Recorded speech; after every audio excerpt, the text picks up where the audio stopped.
Okay, welcome everybody. It's really a pleasure for me to welcome you today, to welcome you here for those present, those that managed to be present here in the room despite the strike that is going on in Brussels today. But I'm also really happy to welcome all those following online today. So we are here for to discuss for a joint workshop on military alliances and the challenges to the use of military force. The workshop is jointly organized by the Initiative for Security Studies, European Initiative for Security Studies, and I'll then leave the floor to Hugo Meyer, who will introduce and present more, not only the institutions, but also the general ideas behind this workshop, the main objectives, and what the aim of this discussion will be today. And it's also jointly organized with the NATO Defense College, and we had here today Thierry Tardy, who is the director of the NATO Defense College in Rome. And so many thanks, Thierry, also for joining today. I really don't want to spend too much time, but I just want to say a few words. So we are the Center for Security, Diplomacy and Strategy. And of course, for us, this is a very key and important topic. It's part of one of our main programs. We recently launched the defense program, and Daniel Fiat is here today. You will see him in the next panel, who is the director of the defense program. We also host the Japan chair and the Korea chair. And of course, our aim is to be more and more active also in initiatives such as this one, that on the one hand, try to bring together policymakers with academics to discuss very topical issues, but also to give the opportunity to young scholars and a new, let's say, new generation of experts who also share their views and find, let's say, a place where they can exchange with policymakers, more senior scholars, and yeah, for us this is a priority. I think it's a great way to have this type of discussion. So, without any further ado, I'll leave the floor to Hugo Meyer, that will also introduce a bit more about the workshop and will explain you the plan for today. Thank you, Hugo. Good morning, everyone, and thank you, Julia. So my name is Hugo Meyer. I'm a research fellow at Sciences Po, the Center for International Studies, and I'm the director of the European Initiative for Security Studies. First of all, welcome to all of you here in the room and online to this event, which is, as was mentioned, co-organized by EISS, the CSDS, and NDC, if we want all the acronyms. So the purpose of the workshop is really to foster a dialogue and exchanges between academic experts and policymakers on difficult issues for transatlantic security. And the focus of this year's workshop is really specifically on the challenges posed to military alliances and the use of military force in the 21st century. If we look at alliances today, including NATO, they face a variety of challenges, from the return of great power rivalry to Russia's invasion of Ukraine, to China's growing assertiveness, the technological change.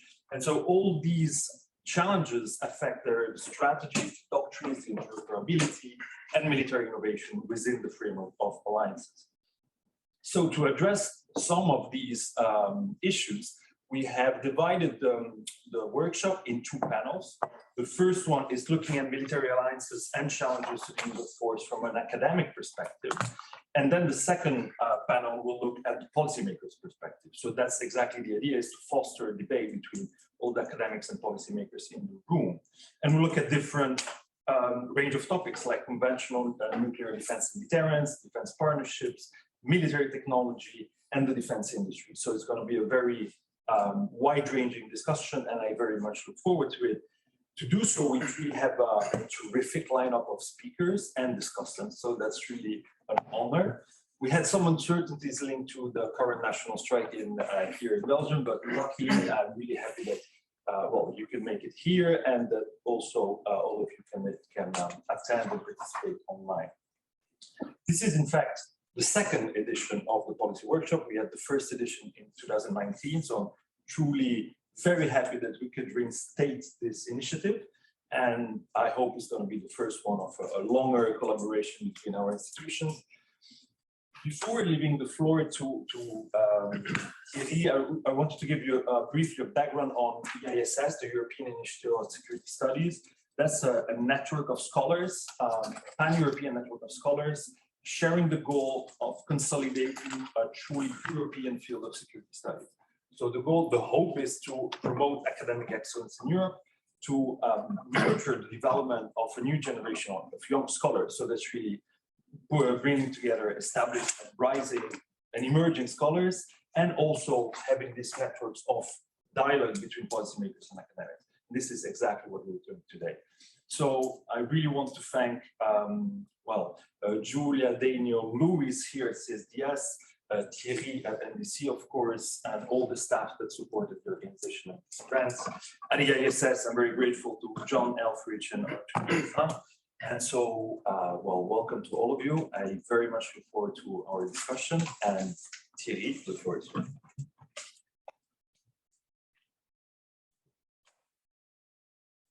Well, good morning, everyone. I am Thierry Tardy. I run the research division at the NATO Defense College. Not yet the Defense College, NATO Defense College in Rome. Very happy to be with you and to do this partnership with EISS and VUB and CSDS for all the acronyms, but you know what they stand for. And also, of course, I'd like to thank Hugo Meyer and Louis Simon and Julia Terkovic and also Daniel Fjord for organizing this, because NDC is associated and we are happy, but we did not organize, you did it. So we are very grateful to you for this. Indeed, as Hugo was saying, it's the second time that we are doing this. First time was pre-COVID. And I suppose that the reason why we haven't done anything since was COVID in between. But I'd like to tell you that at the research division at the NATO Defense College, part of what we do is to partner with different institutions that do work on NATO-related issues, and this is what the EISS does, and this is what CSDS does. So the message I'm conveying here is that we are always willing to partner, meaning also financially, if that's of any interest to any of you, to promote dialogue, discussions, academic policy, dialogue on NATO-related issues. And given the current international security environment, it's never very difficult to find a NATO angle to many of the issues that are of interest to us. And the other thing I wanted to say is that we do events, conferences. Daniel was yesterday in Rome for an event that we were organizing there. But we also do publications. And that's a call to all of you who are looking for publication outlets. We do have different series, and we also promote young scholars through some publications that specifically target young scholars and who are looking for publications that could be done in parallel with publication of a similar piece in an academic journal. And what we offer is not only an outlet, but also an audience. So not only a NATO audience, but a large international security community, NATO allies, but also partner countries. So don't hesitate to get in touch with us if you have a draft. And maybe I'll say a few words about this at the end in the concluding remarks, more specifically on some of the issues that I will comment on later. Look forward to the discussion. And again, thanks to you all.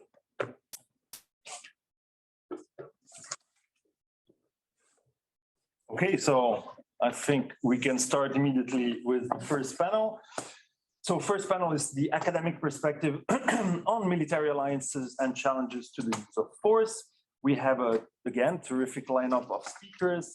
Let me introduce them in the order that we have on the program. We have Raquel Jorge of the Real Institute Elcano, Torben Schutz from the Helmut Schmidt University, Elie Perrault here from the Vrije University, from VUB, Vrije University Brussels, Lawrence Sukin from the London School of Economics, who is joining us online, Wannes Verstraeten, also VUB and the Ergoment Institute, So welcome to all of you.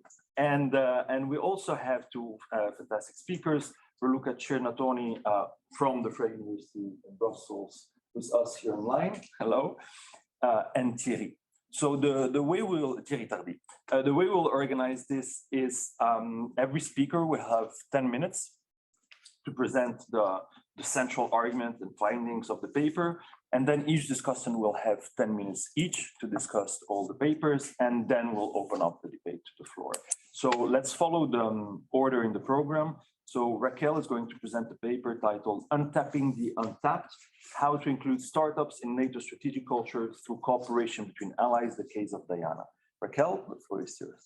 Thank you. And first of all, thanks very much for the invitation, also for allowing us to be part of this panel, and also for the organizers, for all the organizers. I will not repeat the letters of the organizations. So yes, as Hugo said, I wanted to focus on how startups are being included in the discussion on international security through the lens of Diana, the Defense Innovation Accelerator for the North Atlantic, and also with some, let's say, satellite or related cases, such as the NATO Innovation Fund, which is providing a 1 billion multi-sovereign country sovereign fund of venture capital, which is quite huge, and also a bit of the human capital innovation policy. Because sometimes when we look at the case of startups and international security, we could say that they have looked like separate actors or separate stakeholders that, yes, indeed, they have worked on same topics, security,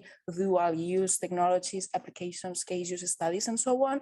But when you look at the very specific data, at the very implementation of projects, you realize that so far, main security and defense projects have been managed through the large companies, what is called legacy companies, right? So now it looks like startups are getting shape in the discussion and in the very participation in projects led by NATO.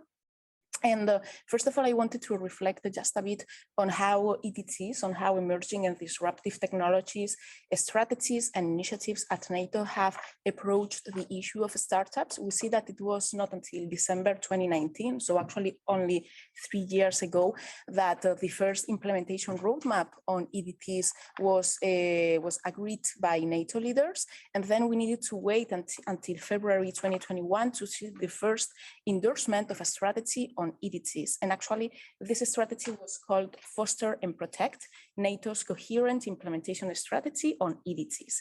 And it had two main areas of focus. First, the very adoption and development of dual use technologies. And second, not only the very proactive side of the development of EDTs, but also the very protection against other actors' development of EDTs.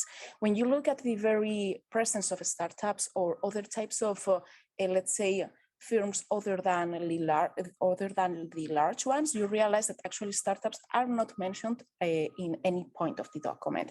But actually, we needed to wait until March 2021 to see the first annual report of the NATO Advisory Group on Emerging and Disruptive Technologies, to see how people that were working indeed on startups, on the private sector, they asked NATO to establish a network of innovation centers, but also new financing mechanisms for startups and other new types of funding channels, such as not only public procurement as we have understood it until now, but also seed funding, venture capital, trying to inject public money into ongoing projects that maybe did not include the very groundbreaking technological development, but actually, because sometimes at the national level and at NATO, it's not that easy to inject money and to put and to include new innovation aspects into projects that are already ongoing, because maybe it has a very framed structure, it has very targeted goals,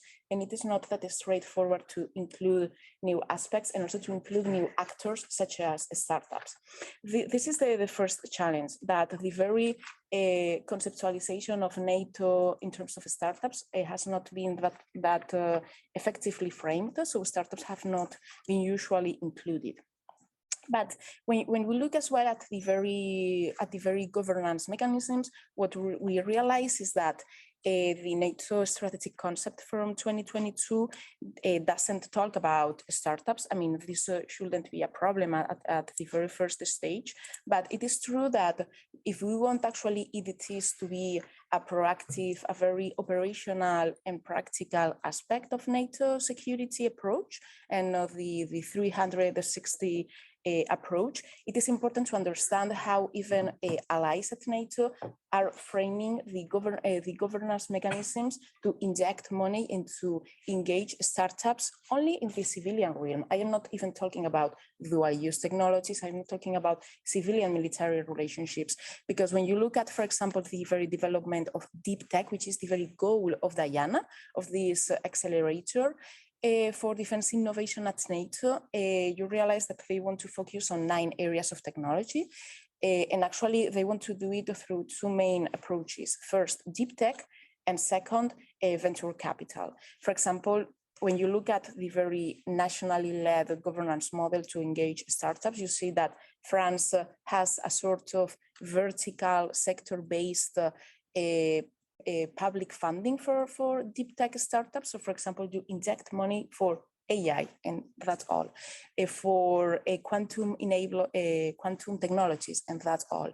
And for example, in the case of the United Kingdom, it's more horizontal. It is not better than the French case, it is just different. So that is why when we are trying to include the startups in the conceptualization of a strategic culture at NATO, it is important to have these topics in mind. And I think it is a good opportunity now that Diana is a very recent topic, that this is my first paper trying to address the main factors and the main challenges. And the idea with this is to get as well your input for sure, and then to continue the discussion in the future with much further information on it.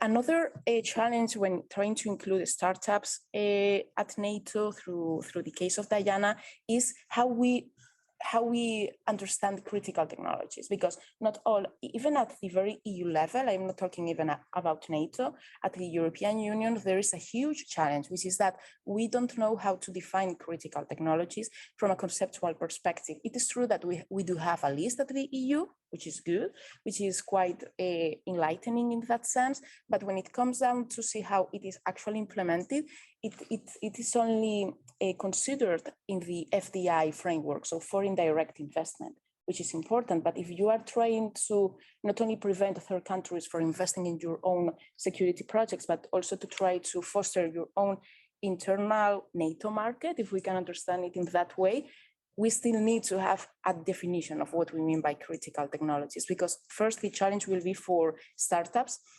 which will need to actually understand how their products will be able to go to the NATO market and also to the public procurement led by allies, by the governments in these ally countries. So this is the first point.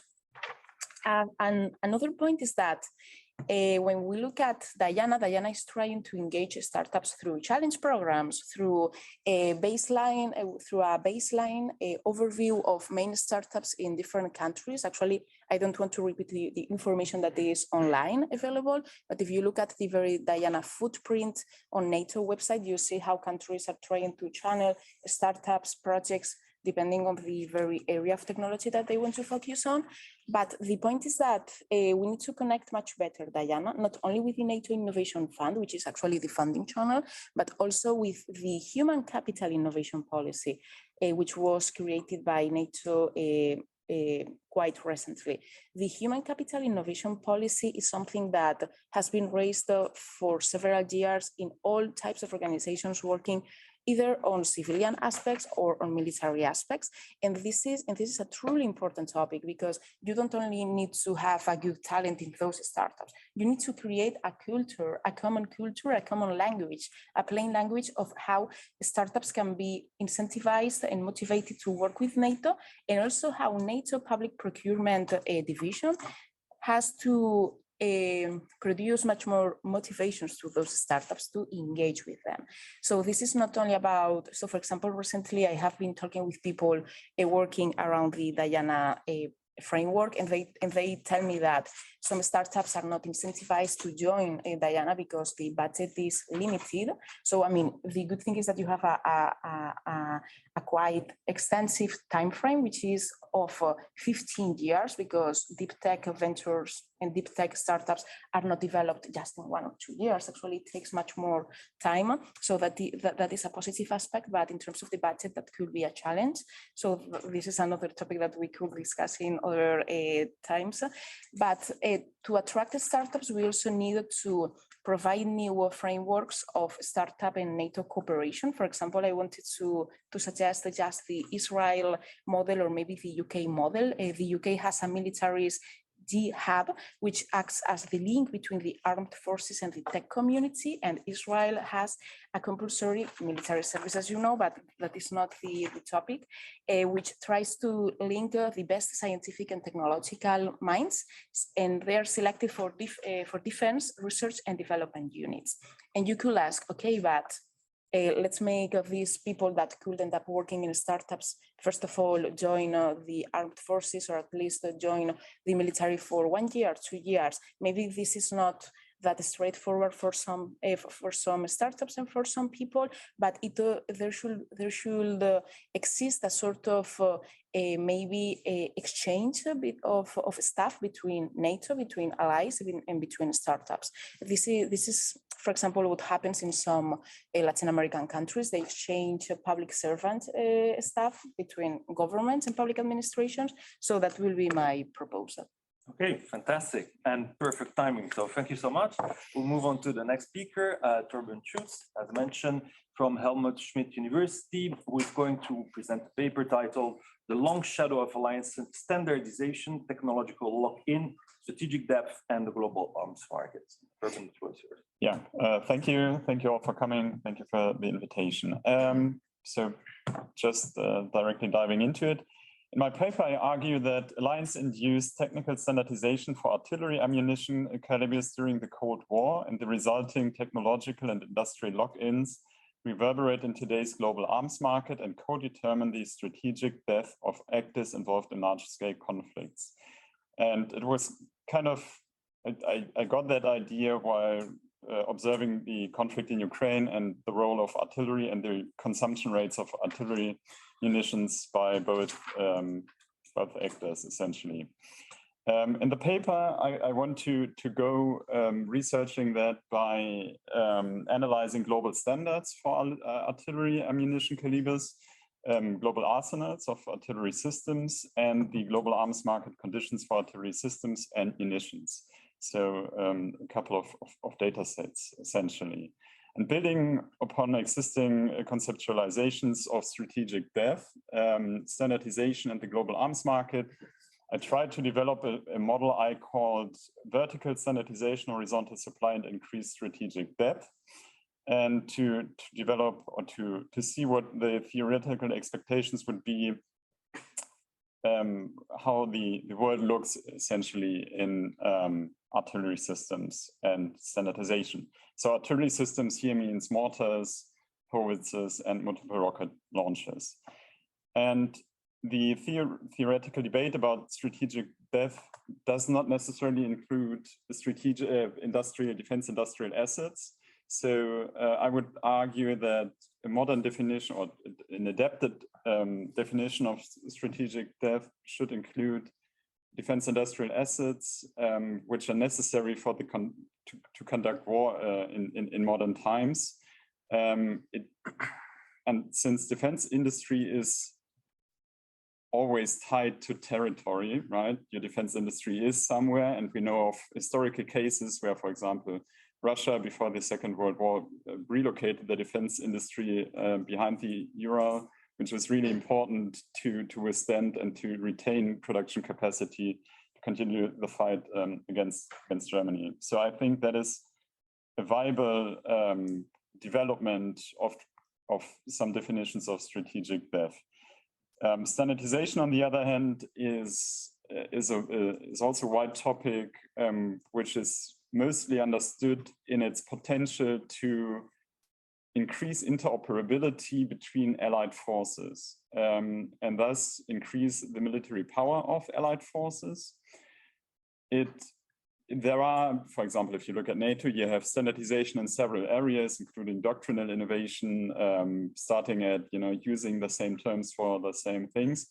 But I focus in the paper on material standardization. And standardization is not only driven by rational factors and the pursuit of efficiency, even though to increase interoperability is logical or rational, but of course it's socially constructed. It's like an understanding of science and technology studies. And I differentiate between two standardization processes. So standardization via committee, that is, if you think about NATO and its standard agreements, where an organization comes together and decides on standards. And the second round of standardization via market, which means if you import a weapon system with a certain standard, it is quite likely that you will adapt this standard, and this might create path dependency and technological lock-in. So lastly, the global arms market is mostly understood both by quantitative and qualitative analysis as being structured by a hierarchy, which was even more pronounced after the Second World War, when basically the Soviet Union and the USA were the main armament producers and exporters. And it kind of weakened a bit. More suppliers emerged over the coming decades. But it's both true for systems, so artillery systems and munitions, that you have a couple of suppliers and more recipients. And it's more pronounced in systems, which less countries produce, and less pronounced in munitions, which more countries produce. And given that the arms market apparently decreases in its politicization, so arms export flows are no longer that much determined by ideologically proximity of suppliers and recipients, it contributes to the emergence of a global market. So in short, my theoretical expectations would be, due to vertical alliance standardization during the Cold War and subsequent technological lock-in and the horizontalization of production capacity, especially for low-tech goods like ammunitions as compared to systems, strategic depth is now co-determined by access to suppliers and the proliferation of standards in the world market. And what I found while looking at the empirics is that, first of all, NATO and former Warsaw Pact standards for artillery calibers absolutely dominate the market. Both organizations did standardization via market, via exports, arms exports to allied countries, and standardization via committee, via standards like NATO with the standard agreements, but also in the Warsaw Pact in similar organizations. NATO and Warsaw Pact standards are essentially making up 100% of mortar systems in active service around the world. Around more than 90% of howitzer system, and around 78% of multiple rocket launch systems.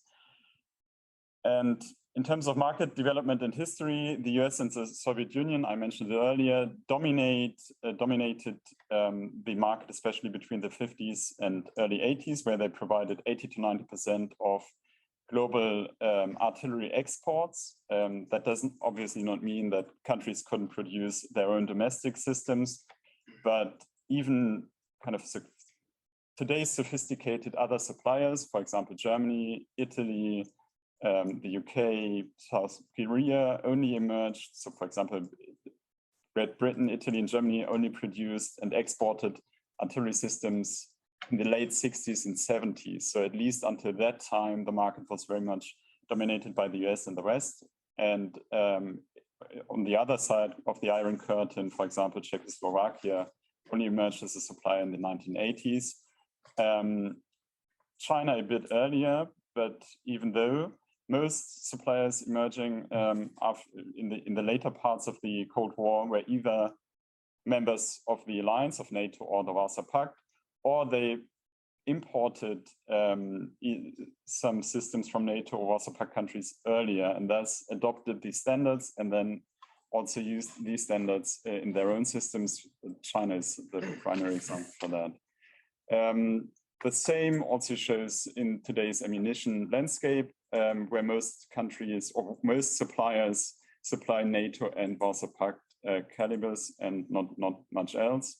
Again, an example, or the multiple rocket launcher market is kind of an exception. So I would say that the empirics underline that global artillery arsenals are shaped by these two sets of standards, by NATO and the Warsaw Pact. And more emerging suppliers have either adopted the standards for their systems and these standards for their munition supplies. And you now have around, so I found 57 companies provided from 41 countries providing artillery munitions. So the base for munition is broader than the base for system providers. So there has been a horizontalization of ammunition supply. And in Ukraine, I think one could see that, you know, they used way up more munition than they could produce, or anyone can produce. So for example, the US produces 40,000 shells of artillery munitions, 155 millimeters in a month. Ukraine would use those up in between 1 or 2 weeks at current rates. So that is an interesting finding. Ukraine has used munitions from Pakistan, from Iran, from basically virtually every NATO ally. So it seems to be able to access the global market, not only by allied countries, but also the proper market to be able to continue the war and thus to increase its strategic depth by accessing those production capacities. I think more research is required to explain the difference in mortars, howitzers, and multiple rocket launchers. And this was a very structural analysis. And there are some really crazy CVs by individuals involved in artillery systems during the Cold War that would be interesting to know. And yeah, last point, I mean, for NATO, it's really about thinking about storage and depots, but also about horizontalization or deepening and broadening the supply base, not only by exporting systems and bringing others to adopt the standard, but also maybe by exporting more or less the standardization. Because I'm skeptical they have the money to really deepen the supply base. That's it. Thanks. Great. Very interesting. Many thanks, Torben. We'll move directly to the next speaker, which is Elie Perrault. From the Free University of Brussels, and the paper is titled Embedded Alliance Formation and Analysis of the Defense Agreement of September 2021 between France and Greece. Yeah, thanks, Hugo. Thanks a lot for accepting me on this panel. So the paper I'm presenting, I mean, the starting point of the paper I'm presenting today, it's this empirical development, the defense agreement signed by France and Greece in September 2021. There are essentially two dimensions to this defense agreement. There is a defense industrial dimension, the most tangible one, the most reported on, I would say, but perhaps also less important in the long run is the sale of modern French frigates to the Hellenic Navy. And there is the more political military side of it, which is the conclusion of a strategic partnership for defense and security cooperation between France and Greece. I mean, that provides for consultation, cooperation between France and Greece on exercises, on foreign policy, military defense cooperation, I mean, industry cooperation. But the most salient point and remarkable point of this security strategic partnership is the fact that it includes a mutual defense clause at the bilateral level between France and Greece that basically commits the two countries to defend each other in case of an attack against their respective territory. So I think it was interesting to do a paper, I mean, to study this empirical development as such for political reasons and scholarly reasons, as I explained in the paper. Politically, of course, the agreement has been criticized more or less openly by Turkey, because it's rather obvious, even if that's an unstated goal of the partnership, that in particular with the mutual defense clause, but that this partnership is made to offer France protection to Greece vis-à-vis Turkey in the context of tension. You remember the tensions in the summer 2020 in the Eastern Mediterranean between Greece and Turkey, with France also stepping in to back Athens. And so there has been also some more vague criticisms within the Euro-Atlantic community against this agreement that would undermine the centrality of NATO in particular with respect to collective defense. So the question from a political point of view with respect to this agreement is whether it undermines the European security architecture or what strengthens it, and that's the claim that is pushed forward, for instance, by the French and Greek officials. From a scholarly point of view, I think it's interesting also to study this new empirical development on two grounds. The first is relates a bit to all the studies that have been made about this multiplication of bilateral, unilateral initiatives between European countries under the umbrella of NATO and the EU in terms of defense cooperation. You have things like the Nordic defense cooperation, French-British defense cooperation under the Lancaster House treaties, the framework nation concept, etc., etc. The thing is that all those bilateral and unilateral initiatives, they concern important military issues like, cooperation on military exercises, development of new weapons, shared logistics, but they do not concern collective defense, which is the foundation of the European security architecture. And the big difference with the Franco-Greek defense agreement, it also includes cooperation on exercises, etc., but the big difference is precisely with its mutual defense clause that it touches on this key issue of collective defense. And in that regard, actually, it institutes an alliance in the strong sense of the term between France and Greece at the bilateral level. And that brings me to the second reason, actually, why it's interesting, scholarly speaking, to look at the defense agreement between France and Greece, which is, there are not so many formal alliances that are concluded in the world anymore. So, it's a new data point, and already that's, I think, quite important to study when you have very few new data points in terms of alliance formation. And the thing, otherwise, I insist on in the paper, and that makes the Franco-Greek alliance stands out a bit by comparison to other alliance formations, is that actually France and Greece already cooperate closely within the multilateral frameworks of NATO and the EU. Even under those frameworks, they are already committed to defend each other. I'll come back to that in a few minutes. And so the question is how the Franco-Greek alliance at the bilateral level relates to this broader multilateral frameworks. And that's why I called the formation of the Franco-Greek alliance an embedded alliance formation. So basically, the goal of the paper is to empirically map this agreement. It's a new empirical development that has not been discussed so much in the literature. It's been discussed by think tanks, but not in the academic literature. It's also a bit to articulate this complex logic of the agreement. It's half a classic defense cooperation agreement, half an alliance pact. It's also bilateral in nature, but quite clearly related to the broader European security architecture. It's embedded in this European security architecture.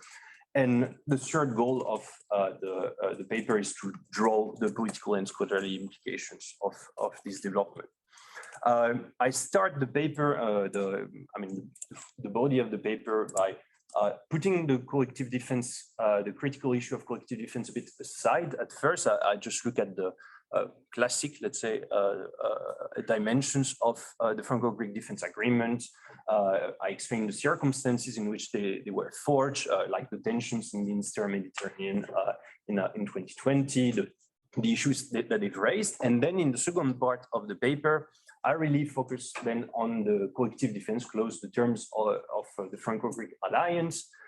And there I look at the tension between the legal and generic form of the terms of alliance between France and Greece and the actual geopolitical substance of this alliance, which is, as I said, to offer France protection to Greece vis-à-vis the perceived threat from Turkey. Then I discuss a bit the casus feodoris, so the conditions under which the Franco-Greek alliance could be triggered or not. And finally, I compare the text of this alliance to existing commitments, so basically to Article 5 of the Washington Treaty and Article 42.7 of the Treaty on the European Union that already so commits France and Greece to defend each other. And my conclusion in that regard is actually that the Franco-Greek alliance has stronger terms. I mean, it's a stronger alliance on paper, at least. In practice, that's obviously a different question. And that brings me to the third part of the paper, which is not only to compare the Franco-Greek alliance to the NATO and EU frameworks. I think it's also important, so precisely to ask how they relate with each other, those three levels. And in that third part, I don't insist so much on the argument put forward by French and Greek officials that like other bilateral and minilateral initiatives, the Franco-Greek alliance would strengthen from the bottom up NATO and the EU. I mean, that may be so, but I don't think that's the most interesting thing to say here, because I think what's unsaid is that to a certain extent, this alliance shows also, or is meant to be to compensate the deficiencies from in the eyes of France and Greece of both NATO and the EU to ensure their security vis-à-vis Turkey, or at least that's how they perceive it. For NATO, it's the perceived deficiency of NATO to act as a collective security framework. That is a framework that can maintain peace between its own members, whereas for the EU, it's the lack of credibility or the weaknesses of the EU to act as a collective defense framework. That is, as a framework that could defend the EU against EU member states against external threats. And to a certain extent, I think the Franco-Greek alliance is a bit a backstop or a last resort alliance for those two countries vis-à-vis Turkey. By comparison to what security NATO and the EU could bring in that regard for them. And so in the, I still have a bit of time, just in the conclusion, I tried to draw out the implications also politically and scholarly speaking of the Franco-Greek alliance. Politically, I'm quite skeptical about some criticisms that have been put forward about the Franco-Greek alliance. I don't think it's going to lead to fragmentation of collective defense or undermine NATO in any way. I think it's quite sui generis in a say. It really responds to the preoccupations of France and Greece, and in particular at the time now with the war in Ukraine, that NATO is really regaining its centrality for the collective defense of Europe. Also, I don't think very much that the Franco-Greek alliance is going to embolden Greece to take provocative actions vis-à-vis Turkey. That's been a claim that's been put forward. I mean, we can go a bit more into that in the Q&A. And from a scholarly point of view, well, of course, the concept of embedded alliance formation, I just put it forward, but I didn't want to pretend to generalize it just from one case. But of course, that would need to be a bit more developed compared with other cases, I think. So that's a way forward from a scholarly point of view. Also, I think the Franco-Greek alliance speaks to debates, actually, Hugo, to which you've contributed, whether about the changing structure of the US alliance system, because here you have like a real change in terms of collective defense within this alliance structure. And there is also the debate, I think, about whether in the study of European security, the national or the transnational level of analysis should be favored. I think also this alliance speaks to that debate. And again, I can come back to that in the Q&A. Yeah, thank you. Great, very interesting. Thank you, Eli. We'll move on directly to the next speaker, who is Laurent Sukin, joining online and presenting a paper titled "How Credible Nuclear Security Guarantees Backfire." Laurent, the floor is yours. Hello, everyone. Thank you. And I'm so sorry that I wasn't able to be there today because of the strikes.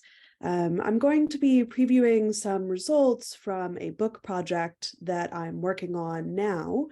And I'll talk a little bit about the relationship between the US and the UK, but I'll also preview some results from other US alliances, including in NATO as well as in East Asia.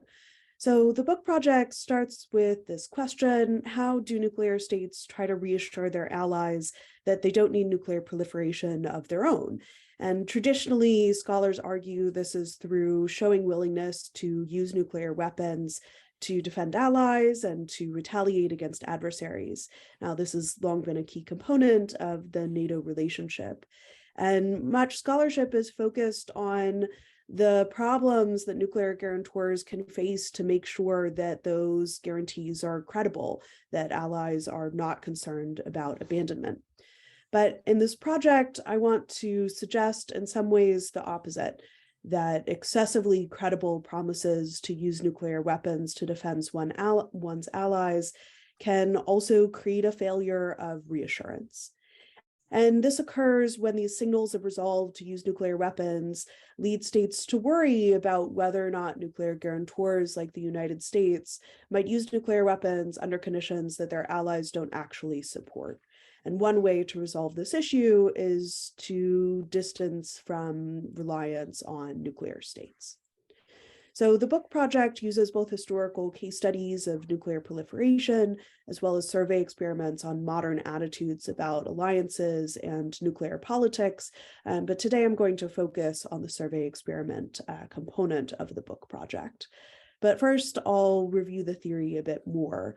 So like I said, this traditional perspective on security guarantees tells us that demonstrations of resolve or signals of credibility are good policy, and they make guarantees more credible and reassure allies that they don't need to seek their own nuclear weapons because they have defenses of their own. But I argue that these signals can backfire. When a nuclear guarantor issues a security guarantee, it has to signal some level of resolve, but there's a whole spectrum for the strength of that resolve.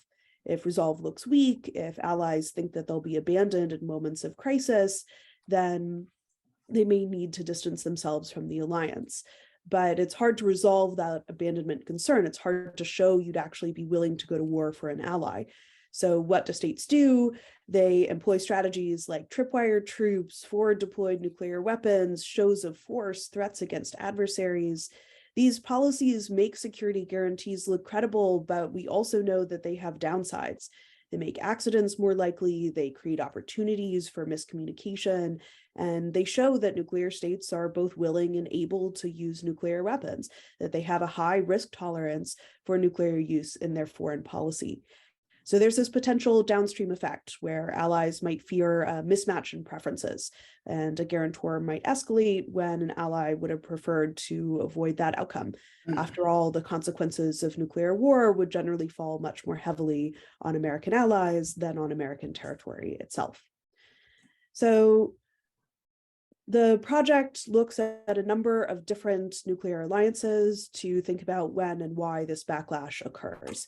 And I'll preview a couple of those cases now. A core component of the book project looks at the relationship between the United States and South Korea, where support for proliferation over the last several years has been high, between 60 and 70%, depending on which polls you look at. So I run a survey experiment in South Korea, asking respondents to read about the US nuclear security guarantee to the country, and I vary whether or not they're told that the US is a reliable ally or not. I find that when respondents are told that the US is unlikely to follow through on its commitments to use nuclear weapons, about 65% of the South Korean public supports South Korea developing its own nuclear weapons.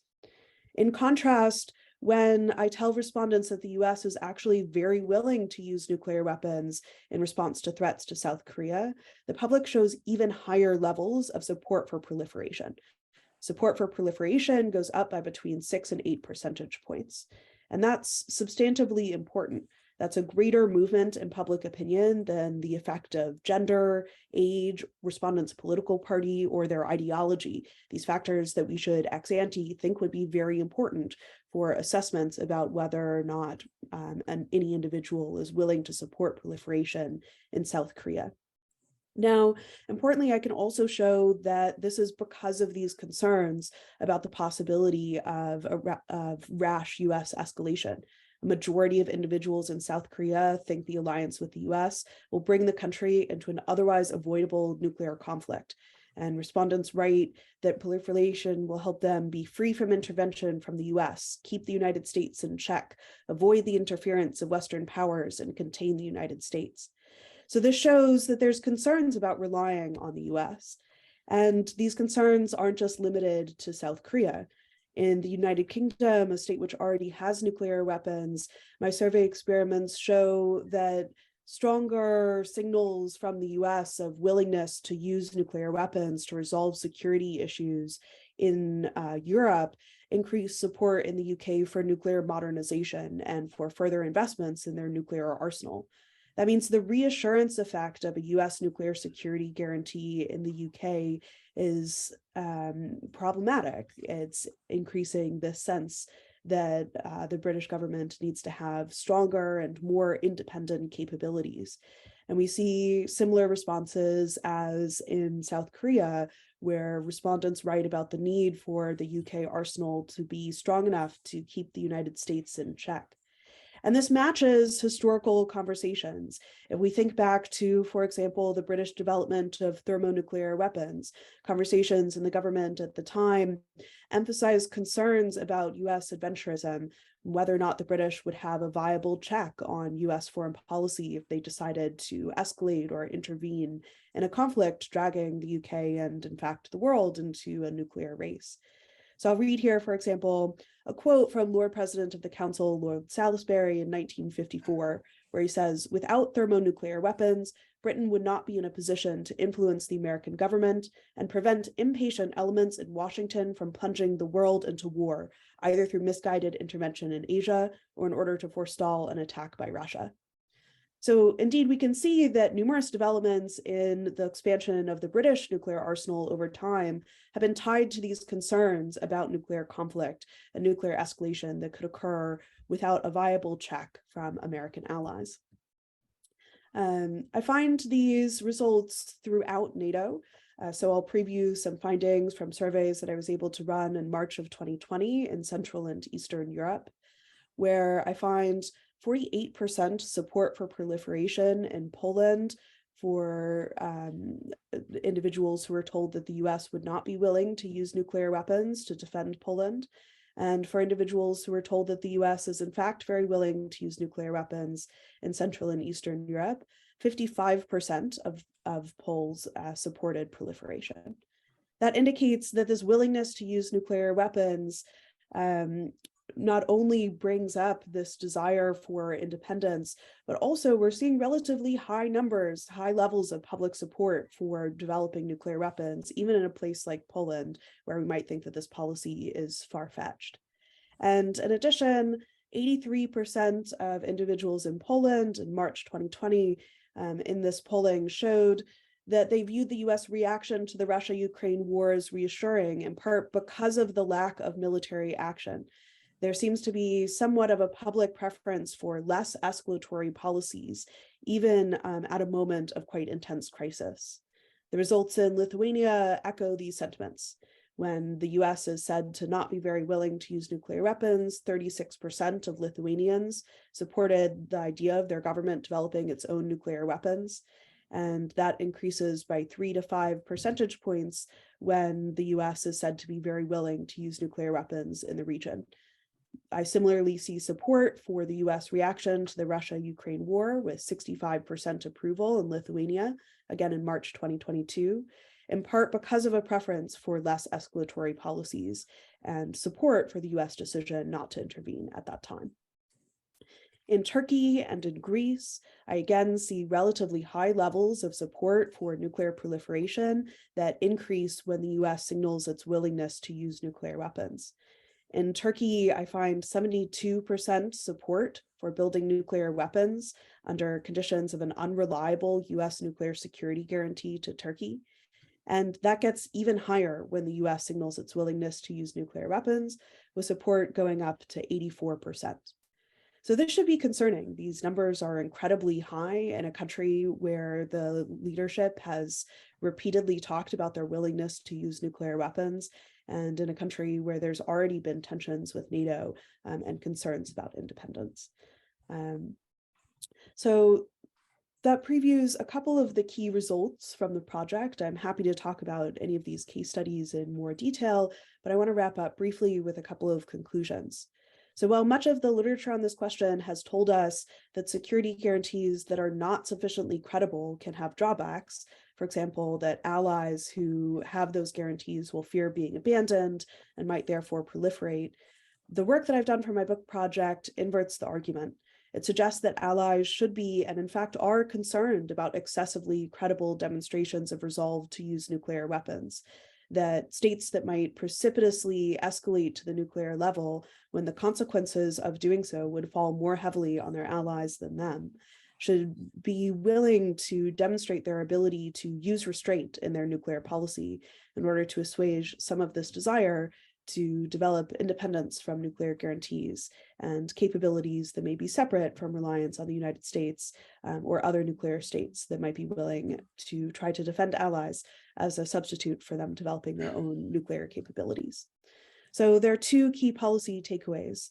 One is that nuclear guarantors like the US have to exercise restraint and demonstrate their ability to use safeguards and engage in regular and effective consultation with their allies. And the second is that it's important to minimize opportunities for unwanted nuclear escalation, whether that means being cautious with active deterrence policies or using other methods, including sanctions and diplomacy, to try to reduce the risk of nuclear conflict. Thank you. I'm looking forward to the discussion. Thank you very much, Lauren. Interesting findings. So we'll stay in the nuclear realm and we'll move on to the next speaker, Vonnes Verstraeten from here, the Vrije University Brussels and Egmont Institute. Presentation titled NATO Extended Deterrence and Non-Nuclear Strategic Weapons in Europe. The floor is yours. Thank you. Good morning, everyone. Before I start, I would like to thank the organizers for the opportunity to present here today as an early career researcher on this fantastic panel. So I will present to you my draft paper titled NATO Extended Deterrence and Non-Nuclear Strategic Weapons in Europe. As you probably all know, in June, the new NATO strategic concept was approved, and regarding technology, the strategic concept stated emerging and disruptive technologies bring both opportunities and risks. They are altering the character of conflict, acquiring greater strategic importance and becoming key arenas of global competition. Technological primacy increasingly influences success on the battlefield.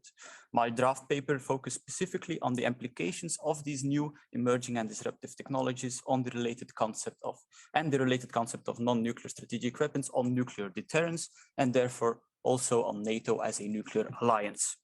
The implications that these technologies bring for the global nuclear order, together with the return of major power competition and nuclear multipolarity, described by NATO as strategic competition, are important characteristics of the new third nuclear age that we are entering.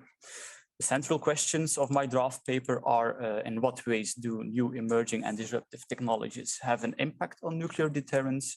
Which opportunities and challenges do non-nuclear strategic weapons present for NATO member states? And how should NATO manage and integrate those non-nuclear strategic weapons in its defense and deterrence posture? First, I will go over some of the implications of the new and emerging and disruptive technologies for nuclear deterrence. In my draft paper, I included 9 different technologies: conventional precision strike capabilities, hypersonics, left of launch and right of launch ballistic missile defense, space capabilities, direct energy weapons, cyber capabilities, artificial intelligence, remotely controlled semi-autonomous or fully autonomous unmanned systems, and exotic systems, such as nuclear-powered cruise missiles, nuclear torpedoes, and fractal orbital bombardment systems, or the FOBs. Some authors argue that these technologies can impact counterforce missions, nuclear command, control, and communication systems, the capacity to defend against missile threats, nuclear missile threats, and also led to the weakening of 2 protection strategies that are commonly used by nuclear forces: hardening, countered by improvements in accuracy, and concealment, which is countered by improvements by remote sensing.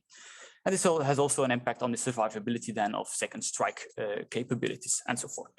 As a result, these technologies individually or combined really challenge nuclear deterrence and strategic stability in multiple ways.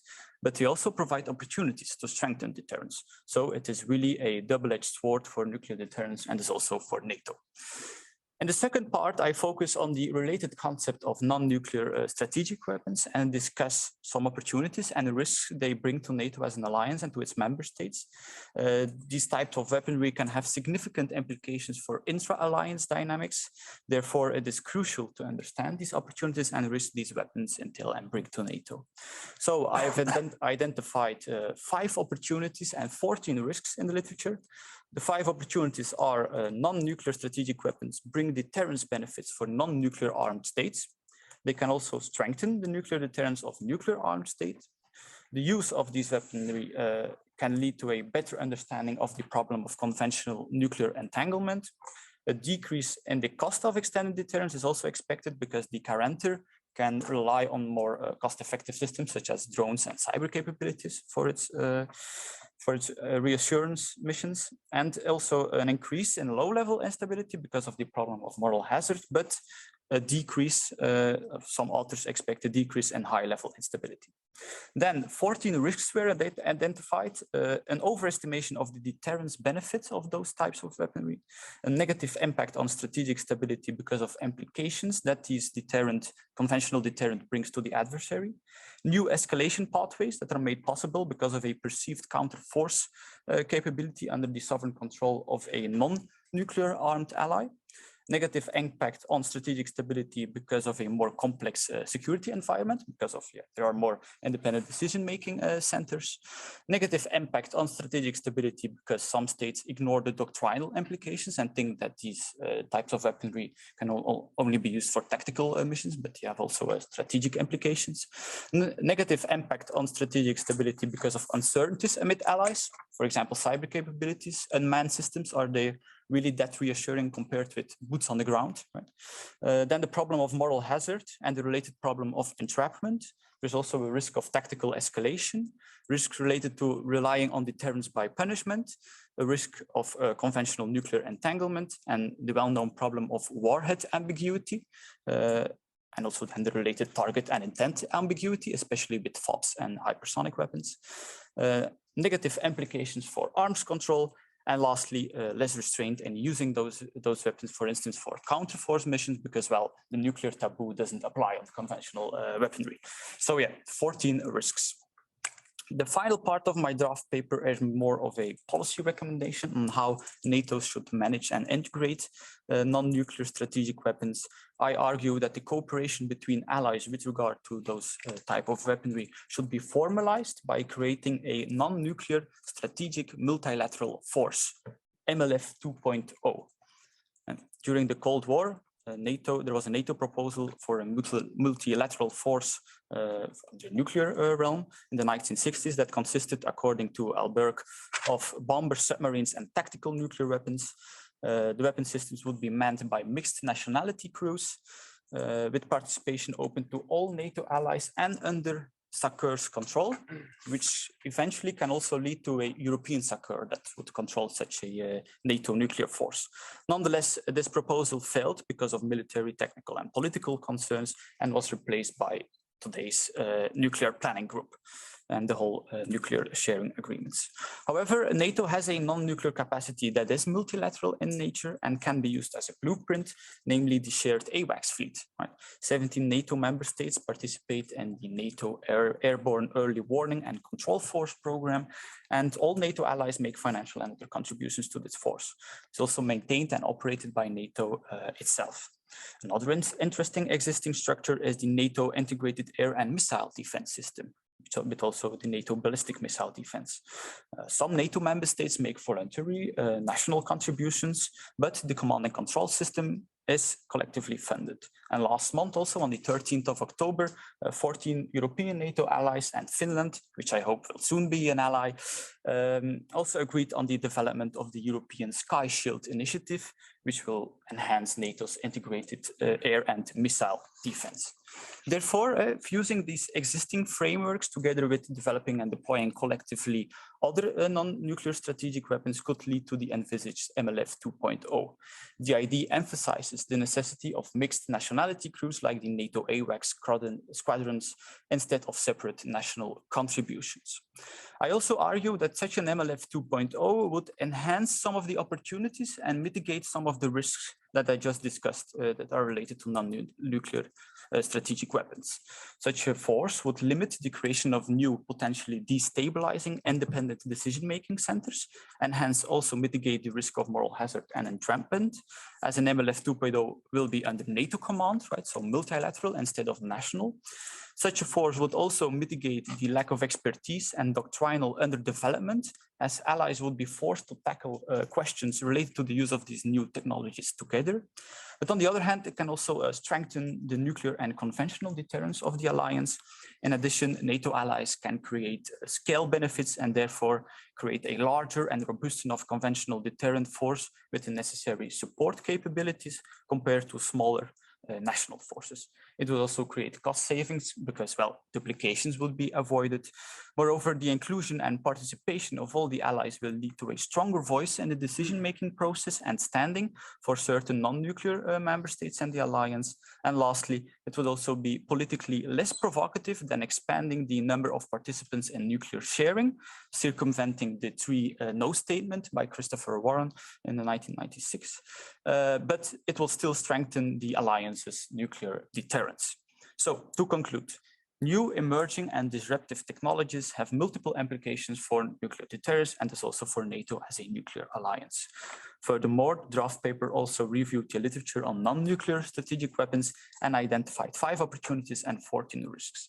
And lastly, to enhance some of these benefits and mitigate some of these risks, I suggest that NATO should manage and integrate non-nuclear strategic weapons by creating a conventional strategic multilateral force.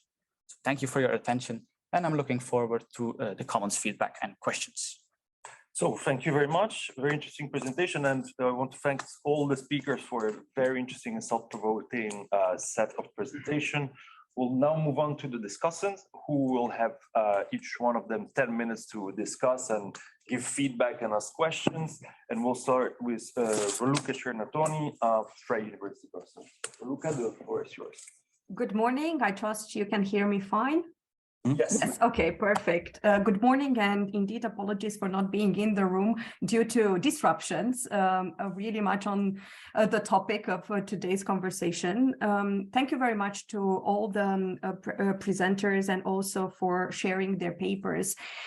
It's really daunting to have 10 minutes to go over all the very interesting conceptual and empirical innovations proposed by you, especially when it comes to such a wide range of topics as well, from intra-alliance dynamics, bilateral alliances, to emerging and disruptive technologies, and also nuclear dynamics as well.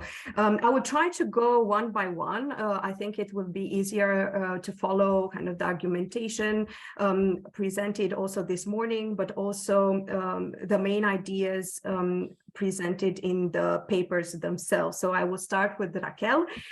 Really nice seeing you as well, even though it's still virtual. Hopefully we'll see each other in person next week. Thank you very much for introducing such an important topic, especially when it comes to recent developments at the NATO level, when it comes to fostering a high-tech innovation ecosystem, when it comes to dual-use emerging and disruptive technologies, and as well as zooming in on the role of startups.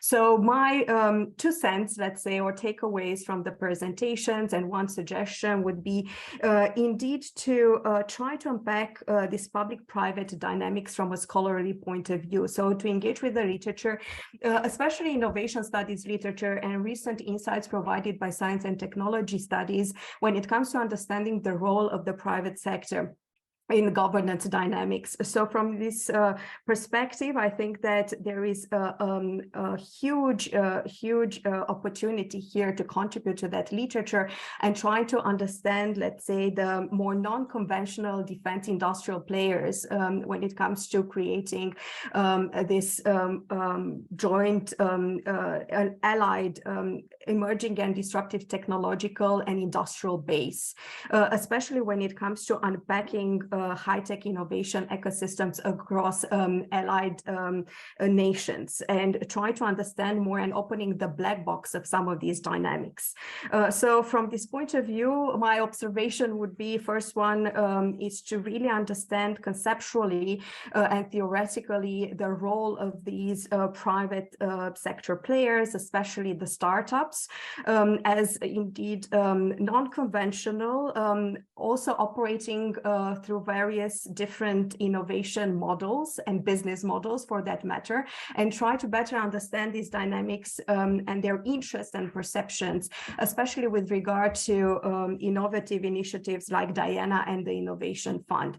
Trying to unpack this at the more, let's say, NATO level in terms of levels of analysis, but also trying to open the black box of some of the high-tech innovation ecosystems already in existence and the public-private dynamics at the national level of allied nations. Then the second observation was more related to, indeed, the very welcomed encouragement that you launched when it comes to the conceptual understanding of critical technological domains, as well as this notion of unpacking what exactly is new, what exactly is emerging, what exactly is disruptive, and also prioritizing what are some of these technological innovations and also how they are strategically relevant. So prioritization in this regard, in the sense of critical dependencies and critical technological domains.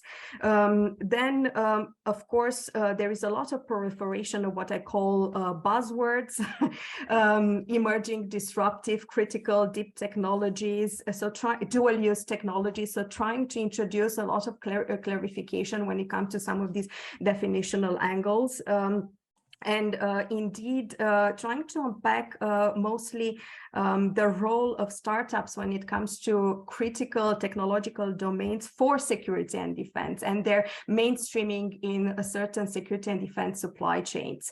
Really welcomed as well this human capital nod that you brought in, the level of expertise needed, but also when it comes to most of these new and emerging technologies, the level of human-machine interactions needs to be also equally understood, and not only in terms of the critical technological domains and unpacking the black box of some of these technological areas.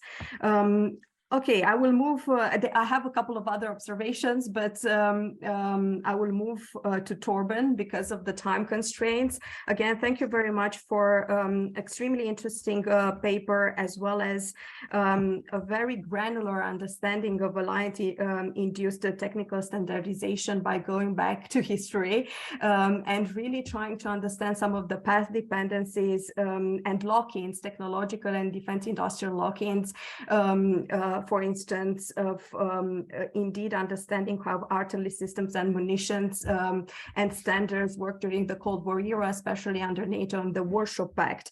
My observation, I have a couple of empirical observations, but again, concerning time constraints, I will focus mostly on something that you introduced in terms of science and technology studies, and I think that this was expected in terms of a potential area of my suggestions of improvement, because I find that you introduce Baker and technological artifacts and the social technical construction of some of these technological artifacts and related to artifact stabilization, the notion of technological lock-ins and closure.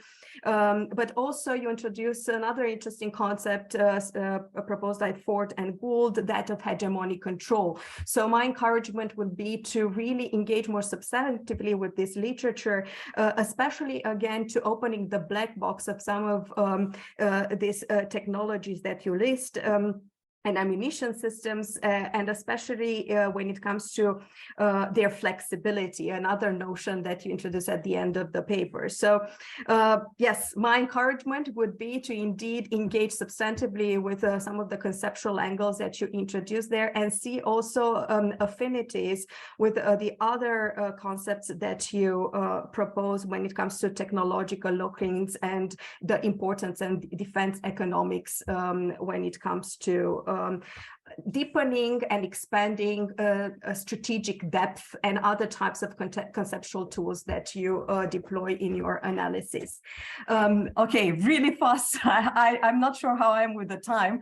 I'm moving right away to Ellie, thank you again so much for this paper. It's very much on trend. A pleasure to see you as well on the screen. This is an extremely interesting topic nowadays, especially when it comes to this fragmentation of the global order and also putting in question collective defense structures and alliances and their utility, but also some of the perceptions related to that. Again, I have lots of points, both on the empiric side, but maybe I would push you on the scholarly side. When it comes to feedback, one element that I really found very, very interesting in your conceptual development, of course, your paper starts inductively and then goes to scholarly takeaways, especially when it comes to embedded alliance formations. What my challenge, at least my suggestion would be to you is maybe to move beyond notions such as physical security and some of the let's say reasons or at least stated reasons in your empirical analysis that pushed for the creation of this bilateral alliance between France and Greece, and maybe also engage with ontological security literature and the ways in which also identity plays a role, especially in the Greek case, in terms of motivating some of the foreign policy and security and defense decisions. So issues like what motivates a state like Greece, but also France at the end of the day, and not only necessarily focusing on explaining the outcomes, the alliance itself, the bilateral alliance itself. So notions like survival indeed and security, identity, but also the identity of the aggressor as well. I think that in your presentation you touched a bit on Turkey, but the self-other dynamics that feed into the ways in which political and strategic decisions are taken when it comes to critical collective defense. And also more broadly, this notion of embedded alliance formation. And how it is articulated in these complex dynamics. Lauren, thank you very much as well for, first of all, sharing your draft chapter, but also for expanding on your presentation and introducing some other empirical vignettes also from South Korea and Central and Eastern Europe. I think that I find that highly interesting in terms of the granularity and also by centering the importance of public preferences and public opinion as an important focus when it comes to exploring perceptions, when it comes to nuclear weapons and proliferation. I will focus mostly on the case study and the draft that I read and the case of the UK. And for me, what I found really interesting is how to define the UK-US relationship, US as a nuclear guarantor to the UK as a special relationship. And maybe this is also related to how, for instance, to contextualize the histories and trends of public opinions when it comes to US, UK, again, engagements and how the public perceives the US within this special relationship. So for that matter, one observation would be that my first reaction is that indeed, if you conduct a survey in a given time, also especially before a very important escalation or critical moments, public opinion indeed might be swayed by the contextual factors, and to kind of mitigate for those contextual factors and contextualize to a broader history of public opinion trends. And the second point was to maybe encourage you to unpack also this public opinion dynamics versus elite deep expertise driven opinion shaping and also manufacturing, opinion manufacturing, especially more the politicization angles of some of the topics related to proliferation and non-proliferation in national context.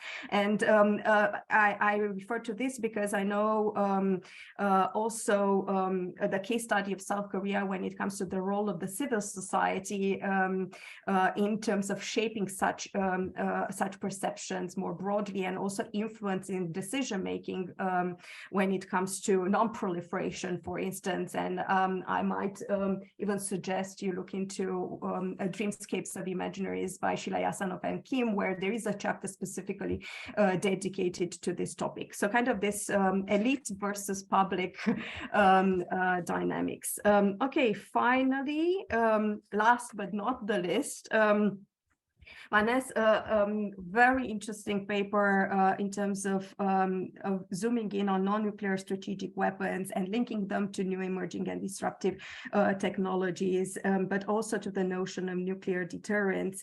I really enjoyed reading this paper because it offers a roadmap and a source of an unpacking of some of the technological new and emerging and disruptive technological domains that we should pay attention to, and also some of the implications, the risks and opportunities when it comes to, again, non-nuclear armed states postures, but also nuclear armed state postures and how that impacts conventional nuclear entanglements, but also the cost of extended deterrence. So I will not go through all of these dimensions with you, but I would also push you more on the conceptual angle and mostly in line with Raquel's points here, because if I'm not mistaken, so your focus is indeed on defining new, emerging, and disruptive strictly in relation to nuclear deterrence. However, I would maybe encourage you to engage with how NATO defines new, emerging, and disruptive technologies in general as disruptive, defined as reaching maturity between 2020 2040, sorry, and having an evolutionary major impact for the disruptive side. So on the emerging side, this notion that some of the technologies reach maturity in the relative short, medium term, while disruptive in itself merits an impacting. So that would be my point in terms of trying to also engage with some of the literature that takes disruption emergence seriously, and also maybe to provide a sort of a prioritization, which of the 9 technological domains that you engage with merit prioritization again. Also other notions such as speed, fusion of certain technologies, especially I'm referring to one of your case studies, artificial intelligence, when it comes to, for instance, cybersecurity and cyber defense. So trying to, first of all, yes, indeed, bring in more conceptual insights on the notions of what exactly are emerging and disruptive technologies. And last point here is about your proposed framework, this non-nuclear strategic multilateral force. And maybe I would encourage you here to also analyze this new framework also through threats, opportunities, risks, and challenges, and some of the governance resistances in terms of creating such a system,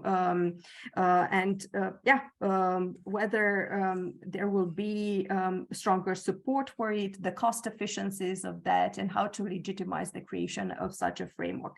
I will stop here. I'm sure I'm over the time. So thank you very much once again for very inspiring work, and congratulations to all the panelists. Thank you. Thanks a lot, Luc. I think these were very fruitful and useful comments. So thanks a lot. We'll move directly to Thierry's comments. I'll ask you, I know it's challenging, but to stick to the 10 minutes because we really need to leave some time to the speakers. I'll be extremely brief. Thanks a lot, Hugo, and thanks to the 5 presenters and to Raluca as well. I must say that the quality of the 5 papers needs to be praised. I think they are more than at the draft stage. I am reading drafts on a daily basis, and I can say that many of the ones that I read on a daily basis are less formalized and finalized and footnoted and documented than the 5 that I've gone through. I will only provide comments on 3 of them. So my apologies to Torben and Raquel, happy to do it in a written form, but I will say a few words about Wayne's. Is that Oneness, yes. Lawrence and Eddie's paper. And I will start with oneness. So on the impact of non-nuclear strategic weapons on nuclear deterrence. And paper is very good. I like the systematic analysis that you provide and the way you present the benefits of non-nuclear strategic weapons on nuclear deterrence and the risks of non-nuclear strategic weapons on nuclear deterrence. I'd like to make 3 quick comments, and one is probably more critical than the others. The first one is on the typology of risks that you offer. And I wonder, and that was said to a certain extent by Raluca, I wonder if you could not, so 14 risks, and the reading can be a bit tedious and the kind of the shopping list approach in a way. And maybe the analysis would be stronger if you could find bigger categories of risks and create a typology that would enable you to put the 14 risks in bigger categories, and then you would have a better balance between benefits and risks. And maybe a table would help. The way it is, it can be a bit fastidious to read. A second comment that maybe has its importance is the heavy reference to Hoffman and Alberke, which is quoted more than 20 times. Sometimes it is quoted 3 times in the same paragraph. That's the IISS report. I haven't read that piece, but I wonder what's the distance that you take from Hoffman and Alberke, and maybe try and diversify a bit the references, because then the reader would wonder how similar, how different it is, and you seem to take a lot of what they said. That's a good paper. So yeah, I'm sure. Yeah. And the fact that you quoted a lot probably says that you buy what they're saying, but it could be a bit problematic in terms of heavily relying on them. And the third comment is a bit more substantive, and that's on the policy section. So on the multilateral force and how to remedy and address some of the 14 risks in particular through, I think that section is good. It is interesting. It is stimulating. The way I read it, to me, it's a different paper. Okay. So like bluntly, the question is, do you need that section?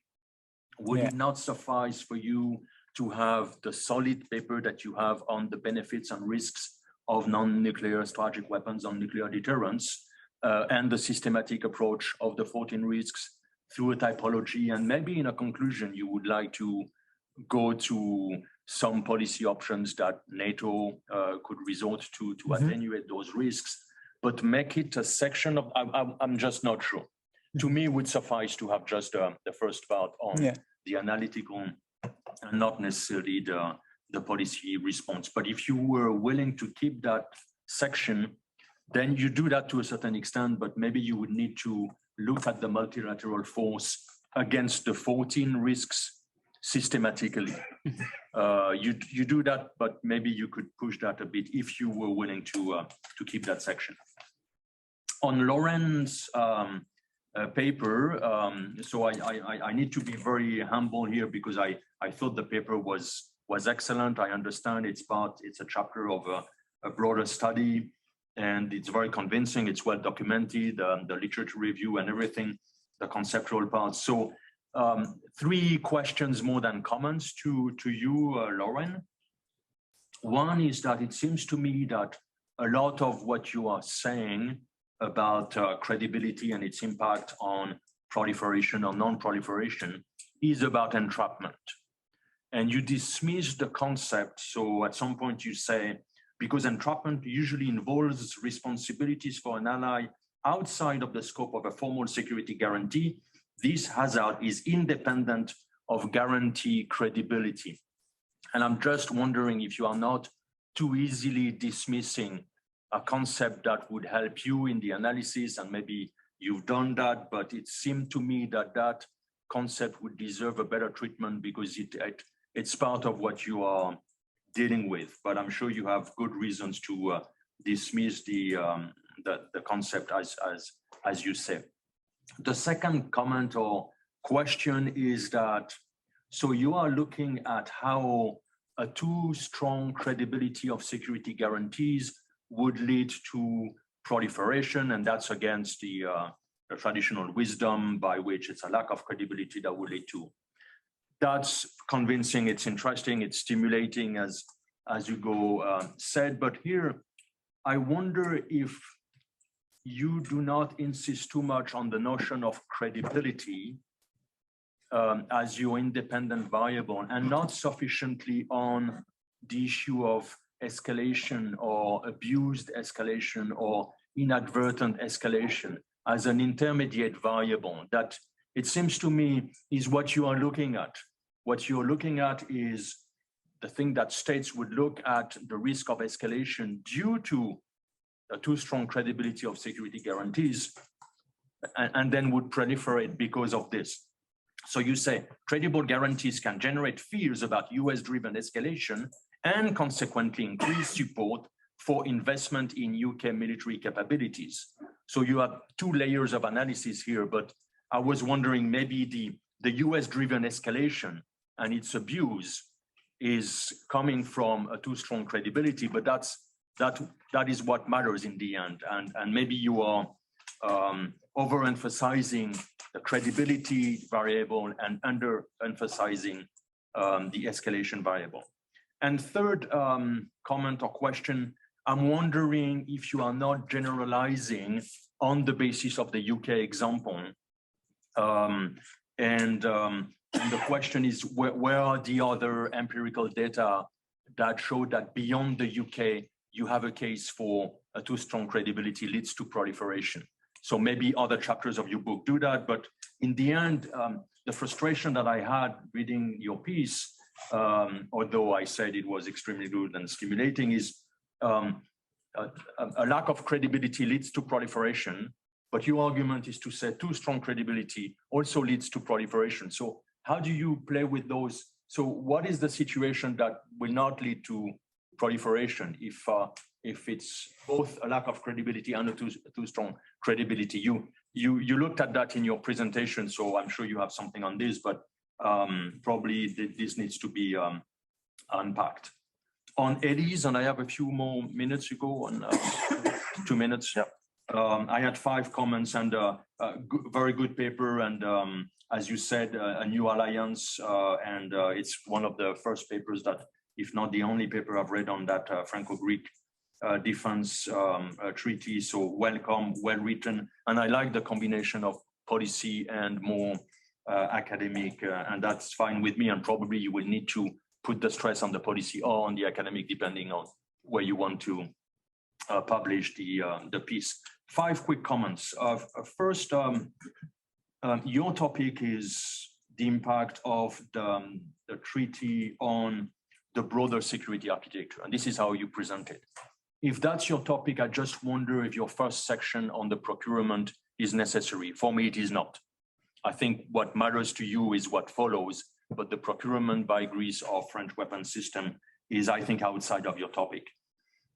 Second, I wonder if you are not a bit too severe about the NATO's collective security role. You dismiss it in 1 paragraph, but maybe you would need some treatment about how much being part of the same alliance has allowed the 2 countries, Greece and Turkey, not to fight each other too often. And the latest example a couple of years ago with the role of the military committee, the chairman of the military committee could be an example of, well, NATO does play a collective security. We're not talking about collective defense here, a collective security role. So maybe to be a bit nuanced here. A third, I wonder if the text would not benefit from putting upfront the fact that a bilateral defense treaty undermines both NATO Article 5 and 42.7.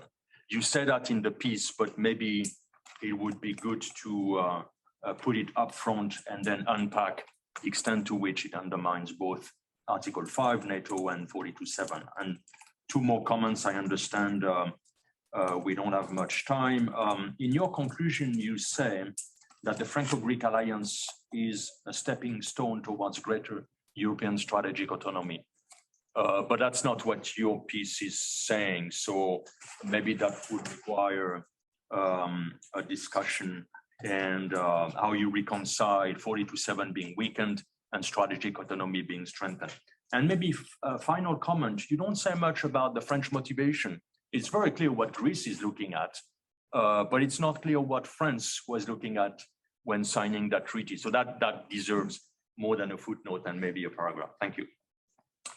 Okay, thanks a lot. I think these were also very constructive comments. So we have 5 minutes left. So I will ask the speakers to respond in 1 minute each. And I will just add from, we have from the audience a question, which is from Tongfi, and it's a question, Tongfi Kim, and the question is for Lauren. And so I don't know if you can read the question in the chat. And so I would ask you if you could read the question in the chat and then include that in your response. Okay, great. Thanks a lot. So we'll start. Just one additional question. Okay. And specifically for Torben, actually. In your paper, I'm wondering about the tension between the principle of standardization and how you almost give that the globalization spin. So you say it's positive that there were these standards for especially Ukraine now being able to source ammunition and munitions from wherever. But then also in the beginning of your presentation, you made reference to the kind of Urals scenario, you know, where you're trying as part of a deterrence posture to relocate as much as possible industrial production capacity in a defined territory. Is there not a tension between those two types of logics? Maybe you can dig a bit deeper in that. Okay, thanks, Daniel. Any other question? Very brief. Okay, please be super. Very brief, more of a comment than a question. I really like the idea of the multilateral force. Have you considered sovereign state IP and copyright? I'll give you an example. The American F-35 program.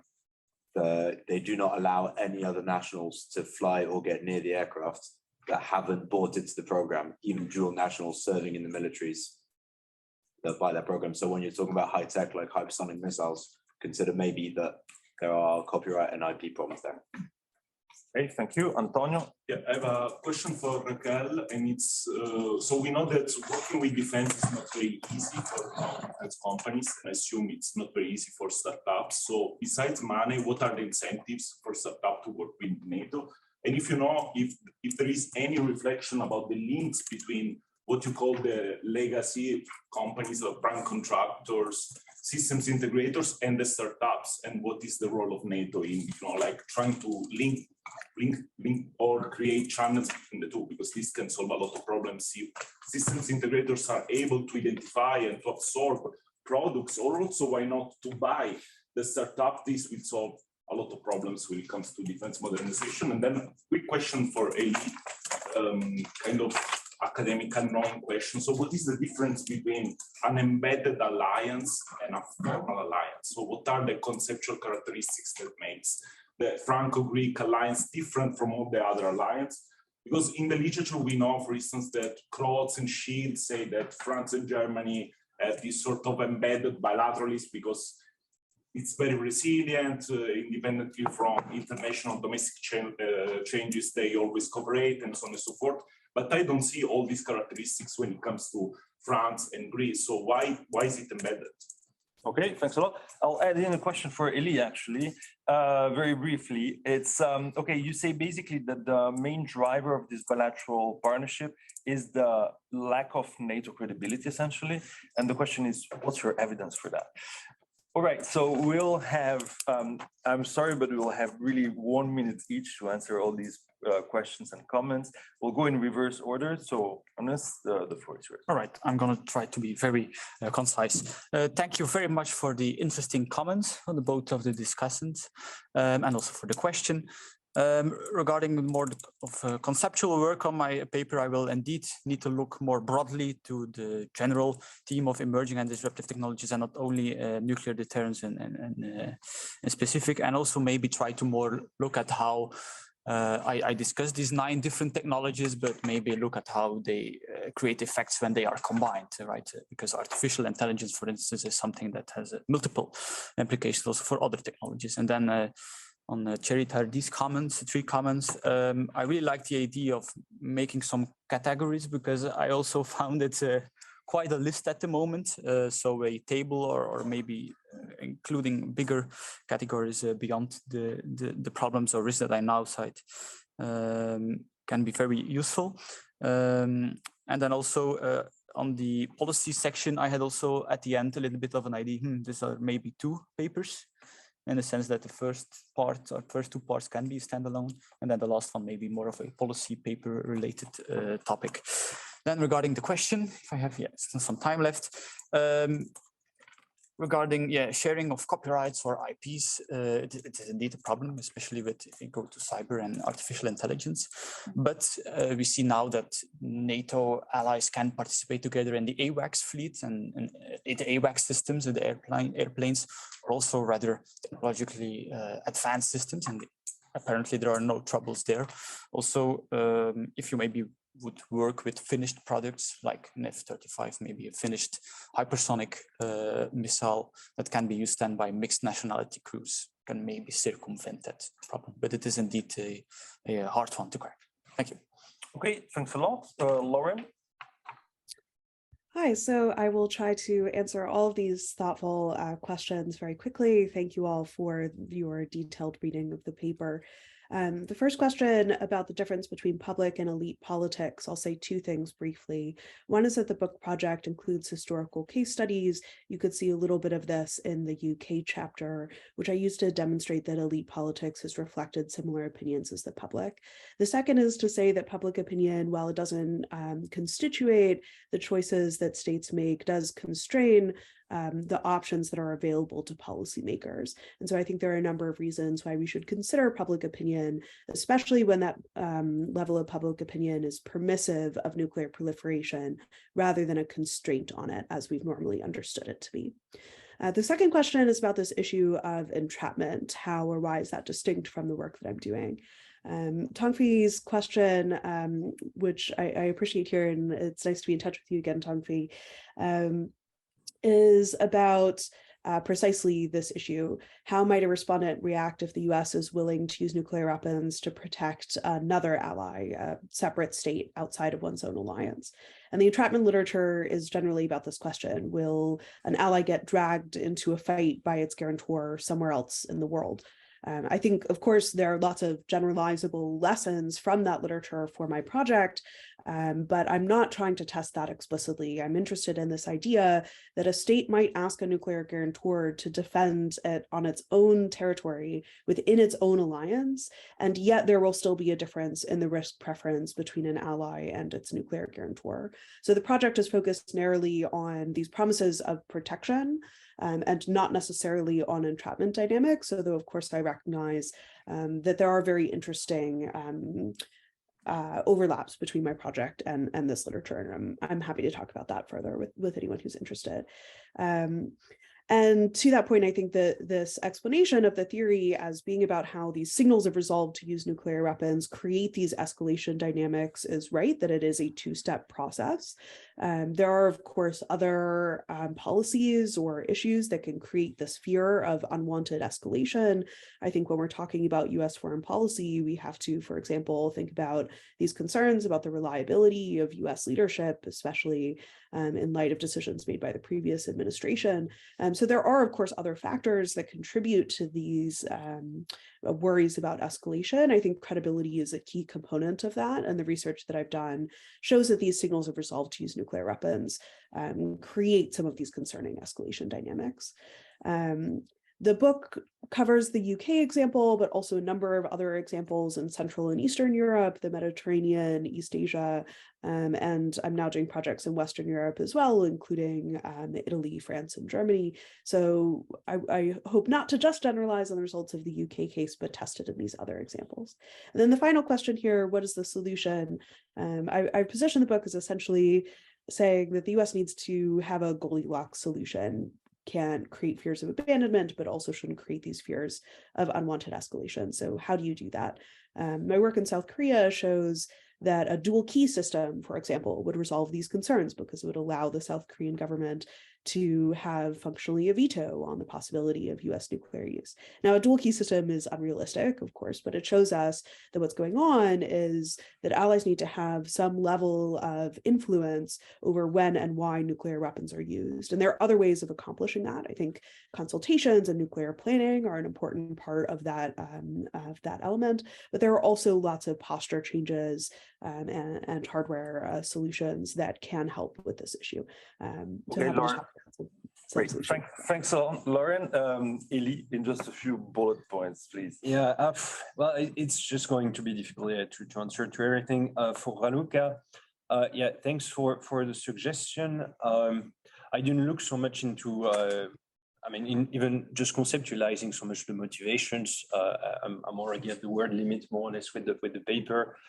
Also, I have to say on at least the Greek-Turkey rivalry, I think there's been already quite some literature on ontological security. How, I mean, I'm just thinking about the book, I think from the 2010 on Imagine Enemies. So, I mean, I'm sure that's a valid suggestion to also like look at that through that prism, but I'm not sure I would add so much to the literature there.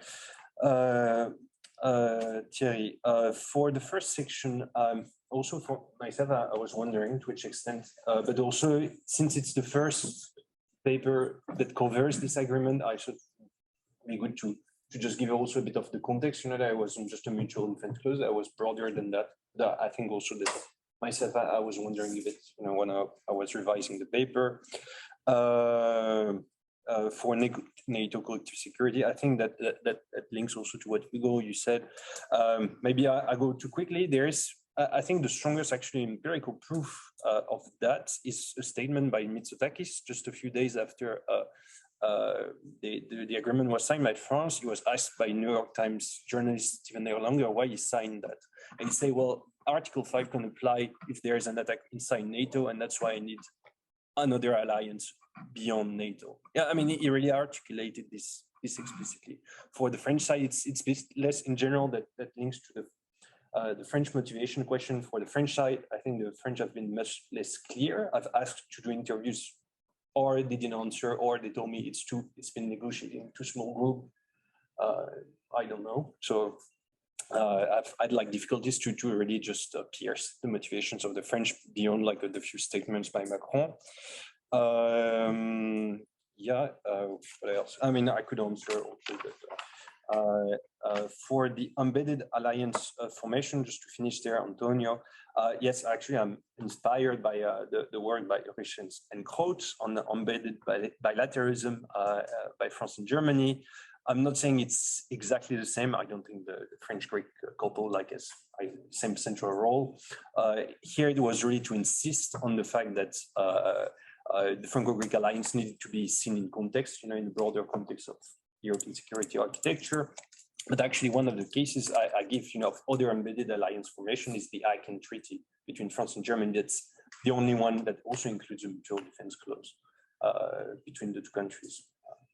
Okay, thank you. So the concluding word. So almost, Torben, please, I will ask you to be super brief. We're really out of time. So first of all, thank you, Raluca, for the comments. I take with me to look deeper into hegemonic control and the point, especially on flexibility versus stabilization. To be frank, I stumbled upon it and I didn't have time to properly think through it before sending the paper out. Daniel, on your question, I think the difference is kind of, well, there is a tension, but it's peace versus war, right? In peace, globalization of industry provides competition, which isn't necessarily good for domestic industrial capacity. But in a war framework, the globalization is the second best solution, especially if you're fighting against an enemy with long-range precision strike capabilities. You can effectively shut down domestic supply, and you can draw on a globalized supply which is out of reach of your opponent if he doesn't want to escalate massively. Okay, great, thanks, Raquel. Yes, concluding thoughts? Yes, for sure. Thanks very much for the comments. I think that based on Raluca's comments, I will take note of that and I will look into innovation studies, public-private partnerships, because as far as I know, there are some scholarly articles on how cybersecurity is pushing much greater public-private partnership, but not that much on deep tech and on the specific case of Diana or NATO generally speaking. So that will be highly helpful. Also, I take note of the colleague's point on copyright and IP laws in the US, because I think that could be as well applicable to this case, and especially considering that also, for example, France, Ireland, and the US didn't join Diana, so that could be as well a good reflection, maybe not for this paper, but for next works. So thanks for that. And in terms of Antonio's points on how to incentivize startups, I think that it depends on how startups can support and push forward NATO's goals. So you can look at and actually I didn't mention this in my presentation, but it was part as well of the content. So you can look at the startups from different points of views in NATO. First, as an organizational driver, so how to foster much better NATO's organizational structure. Second, how startups can support the very operational side of NATO. Third is the strategic level, and fourth, the very conceptual perspective that goes with Raluca's point. So how to track the startups into NATO? I think that maybe studying some case studies from Israel and from the UK and maybe a bit of the US could be helpful as well, and that's why I mentioned it before. And also I think that there is a specific motivation to convince them, which is that national security and international security is not only about guns and weapons, it is also about other products, other services. And I think that in terms of this, even not for this paper, because that will take longer and longer, but maybe to analyze how intelligence standards can be much more framed for the participation of startups. And in terms of legacy companies, I think that, and I say that Daniel wrote a report on space and a few years ago, I think, and you said as well, Daniel, that we don't have to think that, for example, in terms of the space policy, new space companies are not leading the way. Actually, it's still up to the very traditional large companies, legacy companies, the ones that are still that do represent the major share of investments in public-private partnerships. So I think that point is as well interesting to see how both actors, so which one is leading the pathway and which one is not. So not to subvert to the very hype over startups. That is a good reflection as well. Okay, great, fantastic. So thank you so much. I think this conversation and discussion was extremely rich and very dense. There were plenty of very interesting ideas. And so I want really to congratulate the speakers. You should know that actually the selection process was very competitive and the result is this. So it's really high quality. So congratulations. Also want to thank the two discussants for highly constructive both questions and comments. So thanks to all of you, and please join me in thanking both the speakers and the discussants. Thanks so much again. We're going to begin this second panel on military challenges and the use of force. For those of us who were not present for the first panel session, I think there were a lot of interesting points already raised about the management of military alliances in very different ways. Not only talking about nuclear deterrence, but also standardization, defense innovation, all of those buzzwords that I guess we probably all take for granted. So what I'm really happy to be able to do in this second panel is take that discussion much further based on those excellent papers. And we're very, very lucky today to be able to have with us a good mixture of senior policymakers and also academics who are able to join our discussion. And maybe before I introduce everyone and give them the opportunity to speak and share their views, maybe let me just frame our discussion in this second panel to say, of course, that probably some of the words that we're dealing with, military alliances, use of force, probably need a little bit of unpacking, not least because, of course, we can see in front of us a highly complicated security situation. So, of course, when we talk about military alliances, our brains automatically go towards NATO, which I think is, of course, fair and natural. But, of course, there's an interesting development, or at least discussions within the context of the Ukraine war, also about the role of the European Union in terms of defense. We probably never go as far as calling it alliance, but there's certainly a question, of course, about what role the EU can play in its own respect, but also in cooperation with the European Union as well.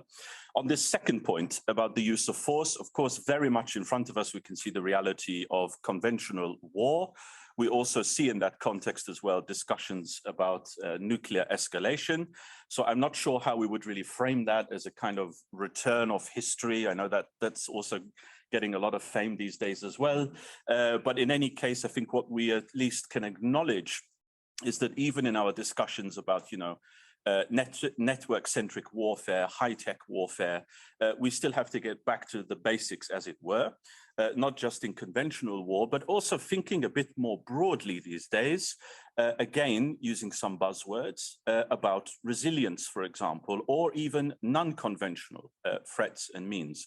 And in this panel, I think we'll be able to look at all of these questions. I think we have together with us a very, very good mix of speakers. And let me take the time to introduce each of them, also in the order in which they will speak. I know a lot of them actually don't need any introduction, but I will do it anyway. First, and welcome Benedetta Berti, who's the head for strategic planning in the Office of the Secretary General at NATO. Benedetta, you're quite frequently with us, so we're very happy that we can continuously abuse of your time, by the way, but it is always excellent to hear from you, especially from your vantage point. Second on my list, I have Professor Cyn Dubois, who's a professor at the Belgian Royal Military Academy. Again, someone who I'm follow quite avidly in terms of written output as well. And I think we'll also touch upon what we discussed or what I mentioned in terms of non-conventional threats. So looking more at the, I would say, economic warfare dimension of Russia's strategy and the war in Ukraine. And Professor Dubois will actually be joined by Peter Balkian, I hope I got the surname right, who's a captain and analyst also in the Belgian military. And in fact had co-authored a very interesting paper on economic warfare with Professor Dubois and I think also Professor Caroline Butz as well on this question. So we're very happy that Peter can also join us as well. To my immediate right-hand side, in person, not the virtual form, but physically here. Thanks for joining us, especially with the transport challenges today. Captain Hans Huygens, who not only has quite a long career within the Belgian Armed Forces and Ministry of Defense, but also currently you're heading the military planning and assessment work and branch within the EU military staff. So someone who is very, very busy, also a reason why we're very happy that you can join us today. Thanks, Hans, for bringing in that military perspective. And you've come in uniform, which is an added advantage on this point as well. The next on my list is Arnoud Molenaar, who is also online. Good to see you, Arnoud. I can see you from your, I guess, office in the Berlaymont. It looks like the Berlaymont to me. And that speaks already volumes about where you come from. So you're a senior defense advisor within the European Commission. Again, very, very busy at the moment in terms of all of the Commission's proposals and initiatives. And before, of course, joining the European Commission, you also had quite a very important role within the External Action Service within the Defense and Security Policy branch as well. So you come at this also with a wealth of experience. So thanks for joining us. And to my left, Nicholas Novaki, you're a senior research officer from the Wilfried Martin Center for European Studies.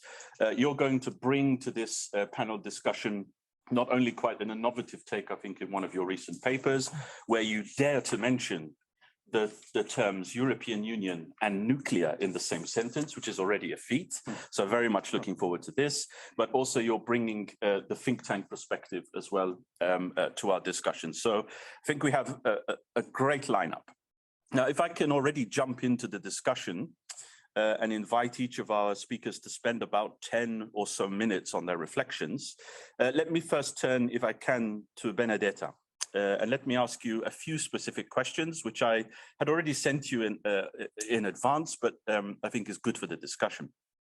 So you have, I think it's fair to say, and many people know this, have been intimately involved in the development of NATO's strategic concept, which of course we know in Madrid was published and given its public birth. And in that strategic concept, I think it's very clear that NATO wanted to take or emphasize its approach to Russia's aggression in Ukraine. And I guess my first question in that regard is, well, what is NATO having to do different, if anything at all, when it comes to Russia's threat in Ukraine? And especially when it comes to the question of escalation. We've seen this in the last few weeks with the kind of nuclear saber rattling from Mr. Putin in particular. So I'd really like you to look at that. And then secondly, not to give you too much on your plate as well, is also to focus on China, which is another big issue, which of course finds a lot of space in the NATO strategic concept. But probably, I mean, instinctually at least, China may not seem as the highest ranking interest or, let's say, threat for NATO. But within the concept, I think NATO is taking quite an interesting approach to the rise of China. And clearly, we all know that China is rising. So I'm going to hand over the floor to you and very much looking forward to hearing your views, Benedetta. All right. Okay. Thank you very much for that kind introduction. It's always a pleasure to be involved in this discussion. So thank you for bringing me in on several occasions. I wish the almighty crippling strike wouldn't have gotten in between the possibility of actually being there in person, but I'm sure we'll be able to do that next time, strike permitting. You raised, of course, as usual, very pertinent and important questions. Let's see how well I can try to answer them in my 10 minutes. So first of all, yes, I agree with the framing. So that's already very important in the sense that I think there is no doubt in my mind that the strategic concept adopted in Madrid sets a new baseline for how we are thinking about deterrence and defense within the alliance. It gives prominence to collective defense and to deterrence and defense as the backbone of collective defense in a way that hadn't been done in a NATO strategy since the end of the Cold War. So that's, to me, a very significant change, especially if you just oppose it with the text in 2010. So that's a starting point. Then you ask on that note, what does that mean in practice? And I think in practice, I would be remiss if I didn't say that the beginning of this strategic shift in the sense of how we're looking at deterrence and defense and its importance relative to all the other core functions of the alliance, I think the reset, as you know very well, really started in 2014. So in a way, those seeds were, and I always say this, but I think it's important because those seeds were planted back then after the annexation of Crimea. And had we not taken those initial steps, set that tripwire approach through the multinational battle groups in the Baltic states and Poland, restarted to reassess and redevelop new defense plans, and we not lay out the groundwork, I think in my mind, there's no doubt that we would not have been able, after the beginning of this brutal war, to react as quickly. So really, it's been almost 10 years in the making. The elements, I think, are pretty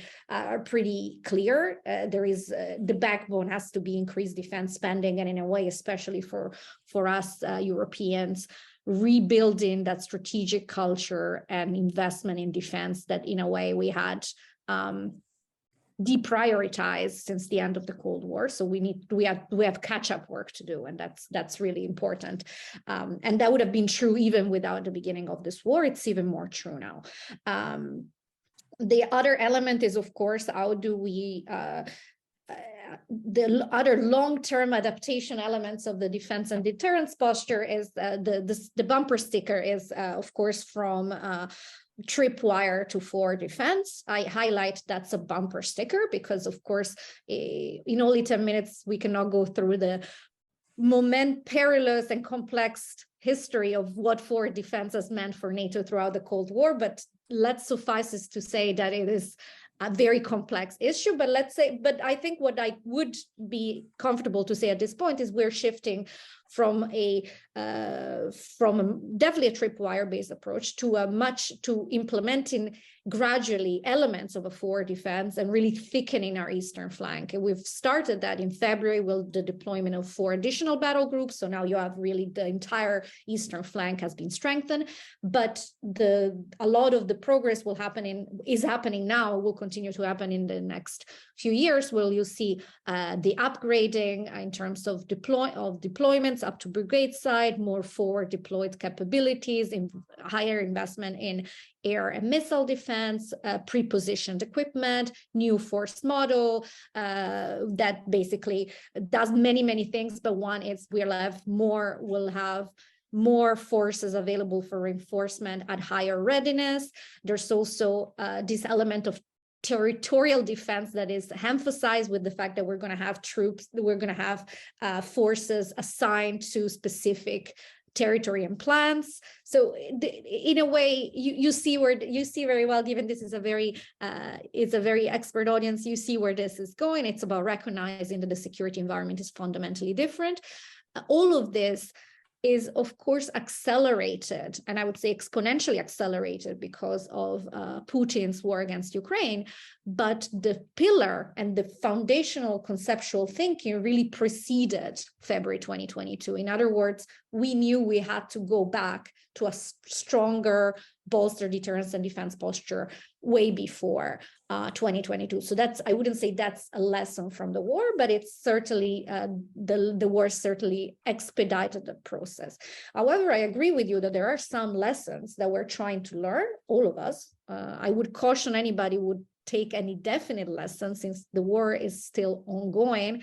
And also, I would also caution anybody who would take lessons on the Ukraine front and applied it straight up on a potential engagement between NATO and Russia. I don't think that's necessarily the best way to think about it. That said, there are some broad lessons about mass matters, right? And that's exactly what you talked about when we talk about the return of conventional war. Of course, it's a back to the future. It's not return to Cold War thinking or understanding of conventional war. We're thinking much more multi-domain. It's much more affected by the use of the use of emerging and disruptive technology. So it's not really a back to the past, but I think we had perhaps underestimated the importance of the conventional deterrence posture. So that's definitely something that I think it's a lesson quickly learned. Same when it comes to nuclear deterrence. I think there is nobody who these days who can disagree when we think about what the sustainability and credibility of NATO deterrence and defense posture. It's crystal clear that it's conventional air and missile defense and nuclear remains absolutely fundamental in ensuring a credible deterrence and defense posture. So this we know. We are doing some homework.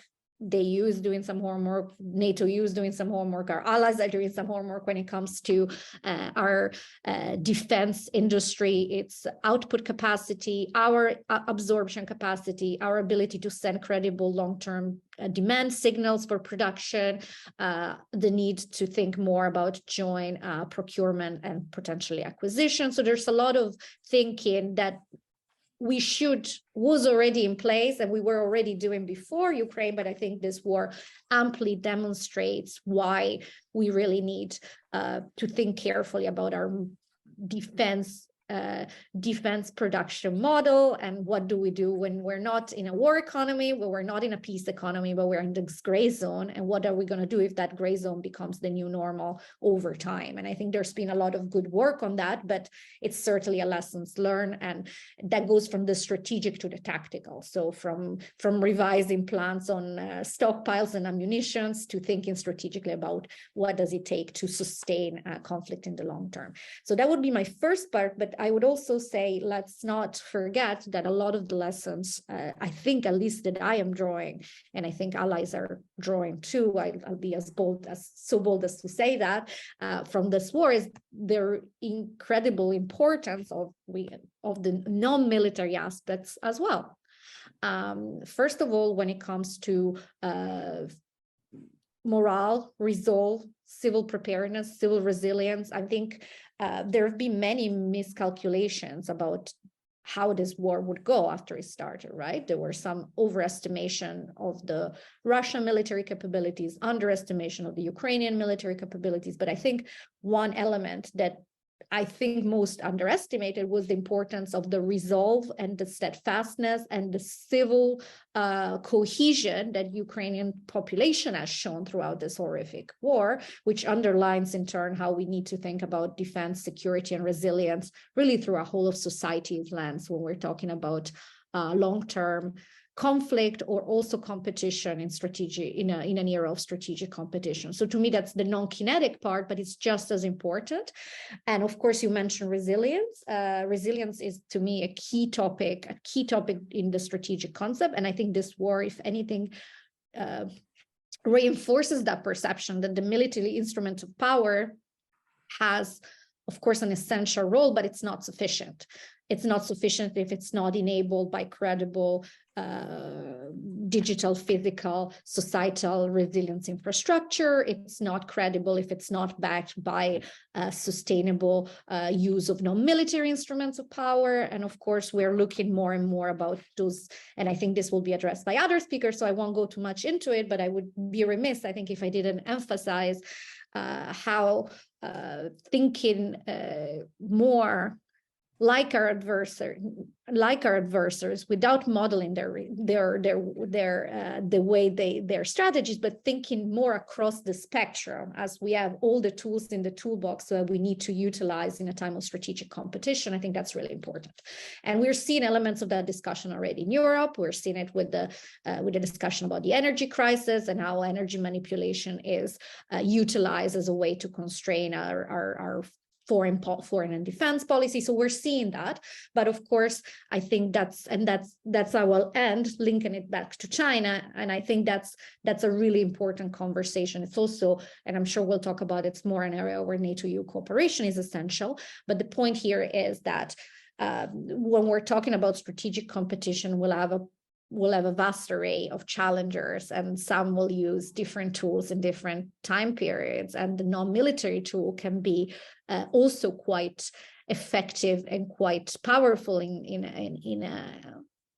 achieving strategic objectives. And that means we need to be much more deliberate about mitigating our own strategic vulnerability, understanding our strategic vulnerabilities, mitigating them, thinking about them in an alliance way as well, because of course, when it comes to issues like energy policies, critical infrastructure, ultimately we will always be as strong as our weakest link. So there is an alliance dimension as well, even though it's a national competency, but that the two issues are not mutually exclusive. We still need to be able to look at it and discuss it and come to a transatlantic convergence.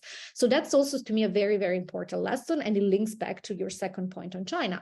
Yes, the strategic concept doesn't put China on par with Russia. Russia today is the most direct and significant military threat to the alliance. But it does recognize that in a world of strategic competition, as I said before, we have to understand that competition across the spectrum, and we have to understand that disinformation, hybrid attacks, cyber attacks, strategic investments to create critical dependencies, all of these also have a security impact, and all of these also have to be addressed for us to be credible on our defense and deterrence. And that's where I think we link it back to China, not as an adversary, but as an actor posing, and that's the language in the strategic concept, systemic challenges to the rules-based international order, but ultimately also to Euro-Atlantic security. So I think that's how I loop it all in.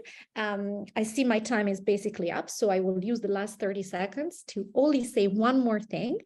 And of course, there's plenty more to be said, but this would be some initial lessons. But the one that I think I also should mention about lessons that we are learning as we see this conflict unfolding is, of course, that investing in working with partners to strengthen their own resilience, to reinforce, to strengthen their own armed forces. So their training, the capacity building, the security assistance is incredibly important. And it's not a nice to do. in a world of strategic competition, which is something I say a lot, but I think it's the common theme here, that becomes even more important, and it becomes something that we need to think about strategically. And I think the performance of the Ukrainian armed forces, of course, the credit is entirely theirs. Nobody else should take any credit for what they're doing. At the same time, I think we can recognize that there was a lot of security assistance since 2014, and we see the results of that. We see that it works. We see that it helps. And so when something works and it helps, we should be doing more of that because it's a good way to invest in preventing and strengthening our partners' ability to counter interference, subversion, or even aggression. So we should take that lesson too, in my opinion. I'll stop here because time is up. Thanks so much, Benedetta. Always impressive how much you can cram in actually in 10 minutes. But thanks for that.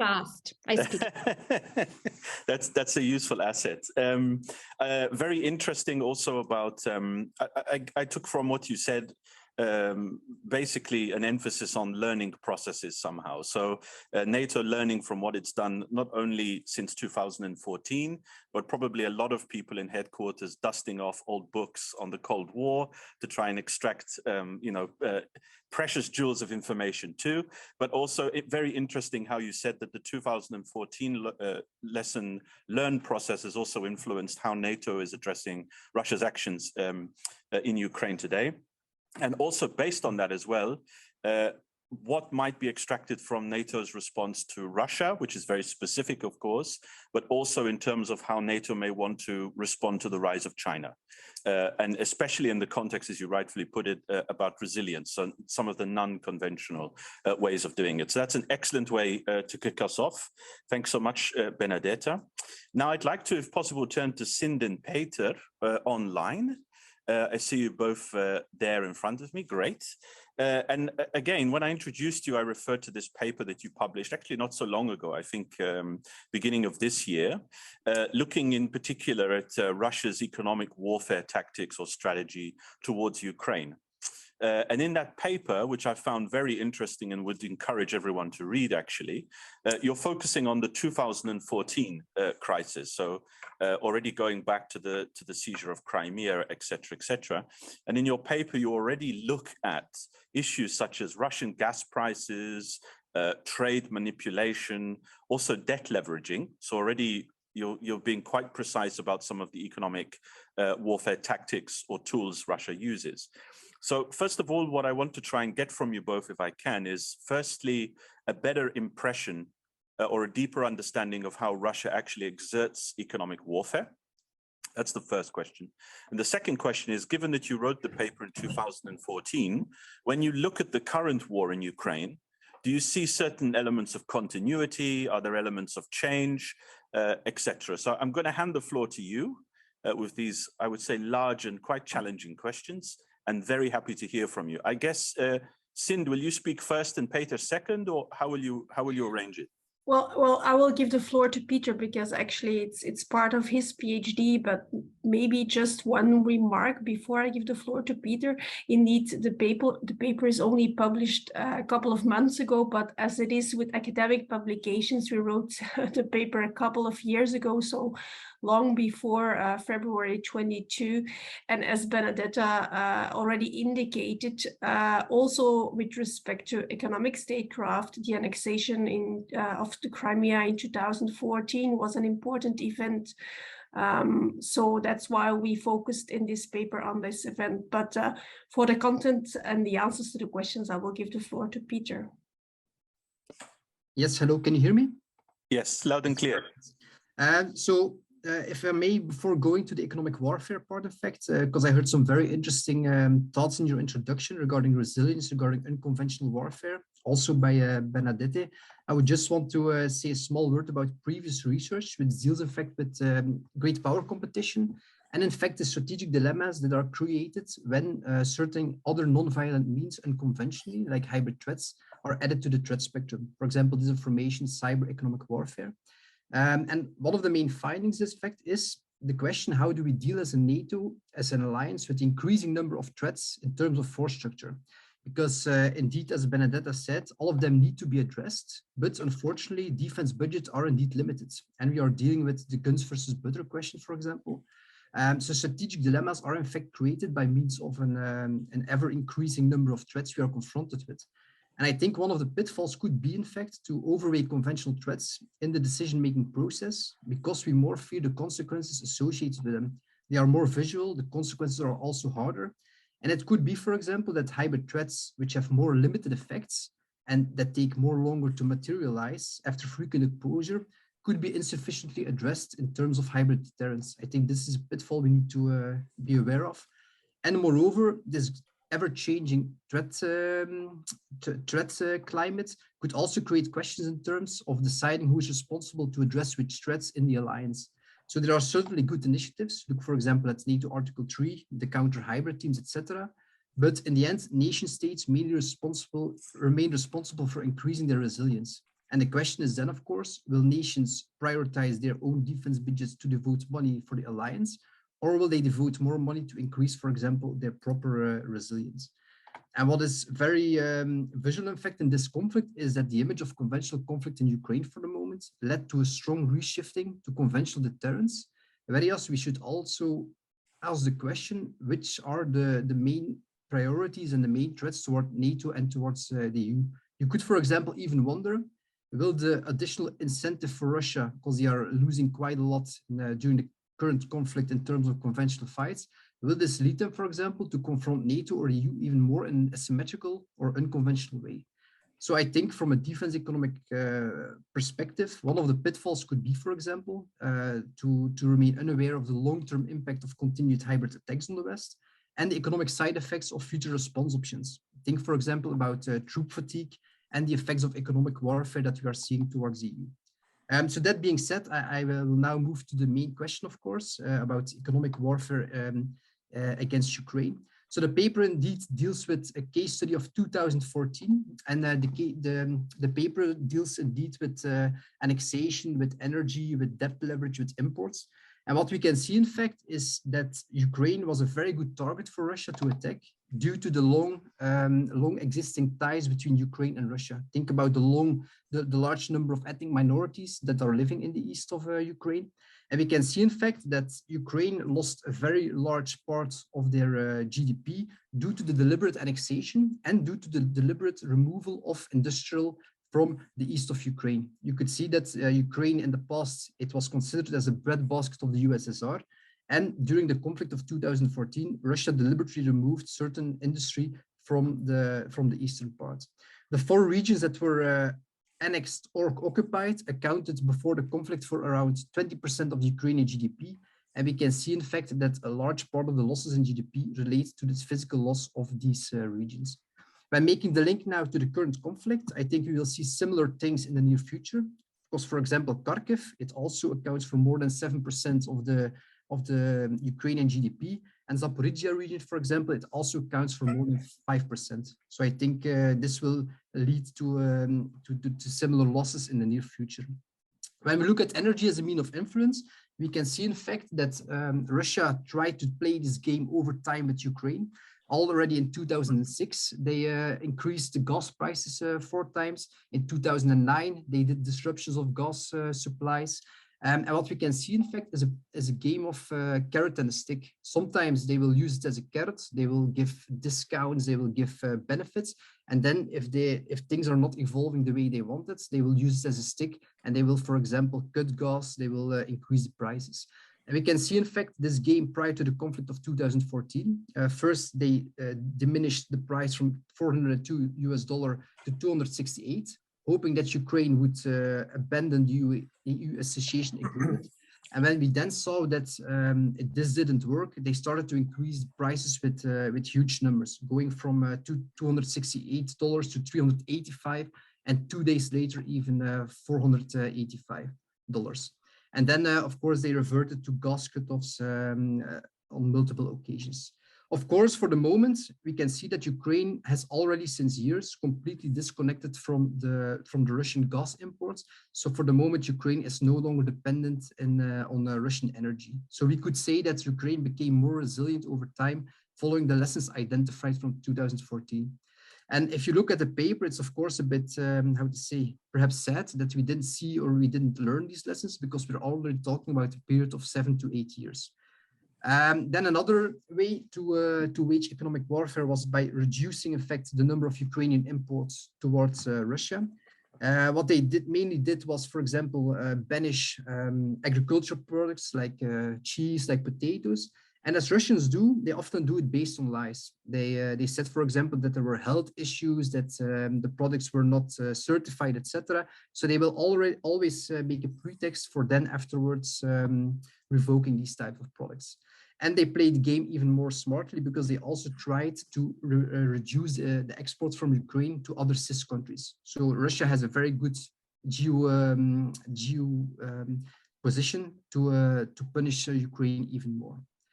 And then the same, of course, prior to the conflict, they issued money to Ukraine in the form of a Eurobond of 3 billion, also used as a carrot effect. And then afterwards, they used it as a stick, because Ukraine now needs to pay a lot of percentages of repaying of this debt, which remains a discussion until now. What is interesting for the moment is that Ukraine has become quite economically independent of Russia, but the problems are more high if we look at the way Russia is adapting his posture towards the EU and towards NATO. If you look, for example, the EU remains quite dependent on Russian gas supplies. For example, Russia delivered 2/5 of EU gas imports prior to the conflict, and the EU very fast decided to take actions and to decrease Russian gas imports from Russia by 2/3 by the end of 2022. Russia, as of that moment, had nothing to lose, of course. It was aware it will lose revenues. It will no longer have the carrot and the stick. And what we can see, in fact, over 2022 is that Russia, again, used a lot of pretexts, a lot of false arguments when referring to problems, defects, etc., which resulted in a frequent disruption of Russian gas supplies to the EU. And of course, with the gradual reduction over the summer until 20% of the normal supplies. And then it's even, okay, this is of course an assumption. It's 26th of September and the 27th, there were sudden leaks in Nord Stream 1 and 2. A blast was measured by seismologists, and the pipelines, Nord Stream 1 and 2, have normally definitely became inoperational. So Russia has denied, of course, this action, but this can be considered as a more kinetic way to target, in fact, the energy supplies to the EU. So we can see, in fact, that for Russia, inflation that is being caused by the increasing commodity prices is one of the main target variables, because inflation can lead to political polarization. It can lead for the EU for difficult budgetary choices. It can lead to a decrease in purchase power and the standard of living, and it can also be a fertile ground for future hybrid operations. So this can have larger effects on the long term that the EU certainly needs to think about. So I'm almost done in terms of timings. What I would like to conclude is that economic statecraft was skillfully used during the Ukrainian-Russian conflict, and that inflation is for the moment being the main variable of interest for Russian actions against the West. And we could even say that the conventional war is mainly targeted against Ukraine, whereas the West is mainly facing a hybrid war that is mainly being waged by means of energy that results subsequently into rises in inflation, which will cause several problems for political decision makers, I'm afraid. That concludes my presentation. Thanks so much, Peter. Sind, I want to give you an opportunity in case you want to add anything or emphasize anything before we go to the next speaker. No, maybe just as a co-author befits, of course, I can only concur with what Peter says, but maybe just to conclude and to refer what Benedetta has already said. I think this case study really highlights the importance of rethinking our defense production model. And indeed, increased military spending, increased defense budgets are the backbone here, but I think we should really think about where we increase the budgets and in which fronts, actually. Thanks so much for that, Sind. Actually, that defense spending and defense production issue was one of my questions that I wanted to return to a bit later. So thanks for preempting it. Very, very good. And thanks to Peter as well for giving us, I think, quite an intricate view of how Russia operates. It was very striking what you said about not only trade practices against Ukraine, but how it was fused with disinformation campaigning as well. And I guess that can be viewed across the board. Very, very interesting research indeed. So thanks for that, Peter and Sind. Now we're going to turn to an EU voice. Hans, I'm going to turn to you now. Just like NATO have produced the strategic concept, earlier this year as well, the EU produced its strategic compass, sometimes easily confused, but quite different. So the EU has its own strategic compass. I guess you can liken it to a kind of first ever EU Le Livre Blanc or Vice Book, if you want to give it this term, a kind of white book for defense, which pretty much contains every asset or a facet, I would say, of EU defense. So quite an important document. And in that document, and specifically related to your own work at the EU military staff, is an emphasis on rapid reaction tools for crisis management. So that is still very much in the EU's frame of thinking, but there have also been some notable innovations, I would say, within the compass, not least when it comes to advanced planning for missions and operations, but also in terms of how we might structure rapid deployment capacities as well. And in fact, I guess one of the headline deliverables is in fact the rapid deployment capacity as well, or the RDC.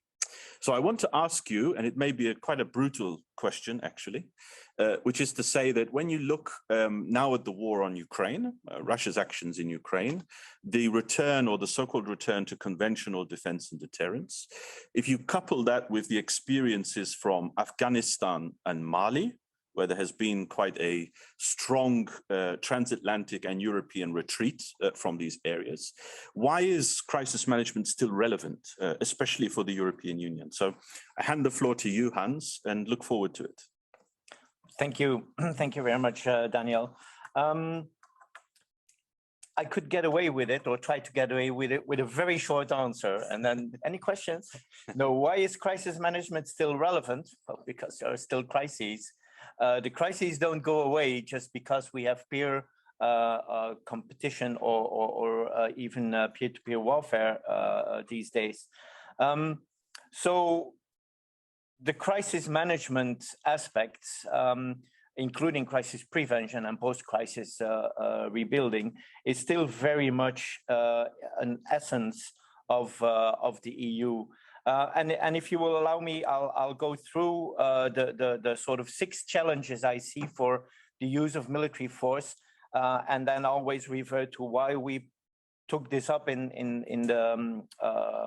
the strategic compass. The first caveat I have to give, and the title of the whole setting is Military Alliances and the Challenges to the Use of Military Force. Well, if the European Union is one thing it's not a military alliance, of course. It's a political union. Obviously, apologize for stating the obvious to this audience, but it needs to be stated and restated very regularly. We have different challenges because we have different ambitions. We have different raison d'etre from NATO. And this leads to a different approach and different tasks. However common some of those tasks or complementary these tasks might be. Now, the challenges to the use of force. The first challenge we see actually joins this not a military alliance, but a political union. Military, and I dare say in the EU, the military are of a different type. We know our place, so to speak. We're a very small cog in the machine, a very important one, nevertheless. But we see our role essentially also as treating symptoms, not root causes. Now, symptoms need to be addressed, and that's where the military are there, but we mustn't lose sight of the root causes. We can only be one tool in the wider toolbox. If you only have a hammer in your toolbox, every problem starts to look like a nail. The EU at least states that it has multiple instruments in that toolbox. We also say that we use an integrated approach, meaning a coherent use of all those instruments. You heard me say, we say that, etc. I am sometimes a bit of a skeptic on that. We still have a lot to learn. We still often work in silos of excellence next to each other rather than really interconnected. But it is there. The integrated approach as a concept, building on comprehensive approach, going a bit further, was there since 2013. It permeated into the global strategy on common foreign and security policy in 2016, and it certainly got etched into concrete, so to speak, in the strategic compass. So that's the first challenge, to integrate the use of force in a wider approach. And we see this also, as I said, in the strategic compass, but also in the EU RDC. The EU RDC is a quick reaction force. It's an intervention force about brigade-sized, which means around 5,000 military. But don't get stuck on those numbers. And a lot of lessons learned have made us evolve from what used to be called, or what still is there, the EU battle groups, battalion-sized, to a much bigger unit, a brigade-sized EU RDC. I will come back to that later. But still in a wider integrated approach, even if it's meant for, as I said, treating urgent symptoms that need to be treated with the military instrument in a crisis. Second part is related. No one nation can go at it alone. So cooperation and improved cooperation is a very big thing in the strategic compass. Also in the EU RDC, we have seen that the battle groups have been an instrument for capability development within the EU, for standardization, etc. But other things exist, I should say, in complement or linked to that. We have, since not that long, a Directorate General Defense Industry and Space in the Commission. We have set up a work group on joint procurement, which didn't used to exist at all, despite some binational cooperations. I am an exponent of that. The Belgian and the Dutch navies work together very well. They are jointly procuring ships, etc. Well, we want to Europeanize that idea. So no one nation can go at it alone. This challenge to form and operate in a wider coalition. But also, even if the EU has set up or is in the process of setting up an EU rapid deployment capability, in what legal framework does that capability needs to operate? So it's a very, very strong basis on the laws of armed conflict, international humanitarian law, but also new developments. For the Belgians amongst you in the audience, you might know that in the new, it's called Strafwet book, the Belgian book of, my English is inadequate for this. A book of law guidelines. No, the legal, the book of law actually in Belgium. We have now a new crime defined as ecocide. So crimes against ecological well-being, if I could say it like that. So new developments really need to be taken up, new legal developments in that as well. Within the use of the EU RDC, there are new legal developments that have been embedded, albeit in a sort of embryonic phase in the Treaty of the EU, such as the Article 44, allowing for so-called EU coalitions of the willing. The Council, in other words, designating a framework nation and some willing and able nations to address a particular crisis amongst themselves and thereby improving decisional process and planning process amongst a smaller group. So new legal aspects and legality being a challenge in general are certainly addressed. We've had the case at length discussed in the first panel, and I'm coming to my fourth challenge, is the challenge of deterrence, conventional, non-conventional, be what it may. The challenge of threatening with the use of military force, but not using military force. I'll go over it because this hasn't really played a big role in the strategic compass, except for the fact that what permeates the strategic compass is a willingness, a strong will of the EU member states that the Union and the member states in it become much more stronger security actors and be seen as such. And I think it's fair to say that the world was quite surprised with the European or the EU's reaction to the already second invasion of Russia by Russia of Ukraine, with the sanctions and then with the military aid, and now with the setting up, I think I can tell this here, of EU training mission for Ukrainian forces, which is probably certainly almost going to be the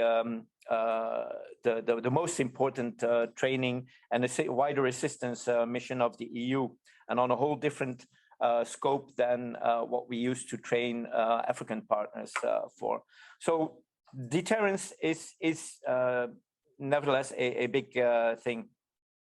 Fifth challenge is the challenge of strategy. Should we apply force based on strategy, meaning realpolitik strategy, or on morality? Professor Sven Biskups wrote a recent very good article on that. Has the EU in its moral indignation lost sight of strategy to some extent is his central question. You might ask yourself that question. It's the challenge of framing the use of force.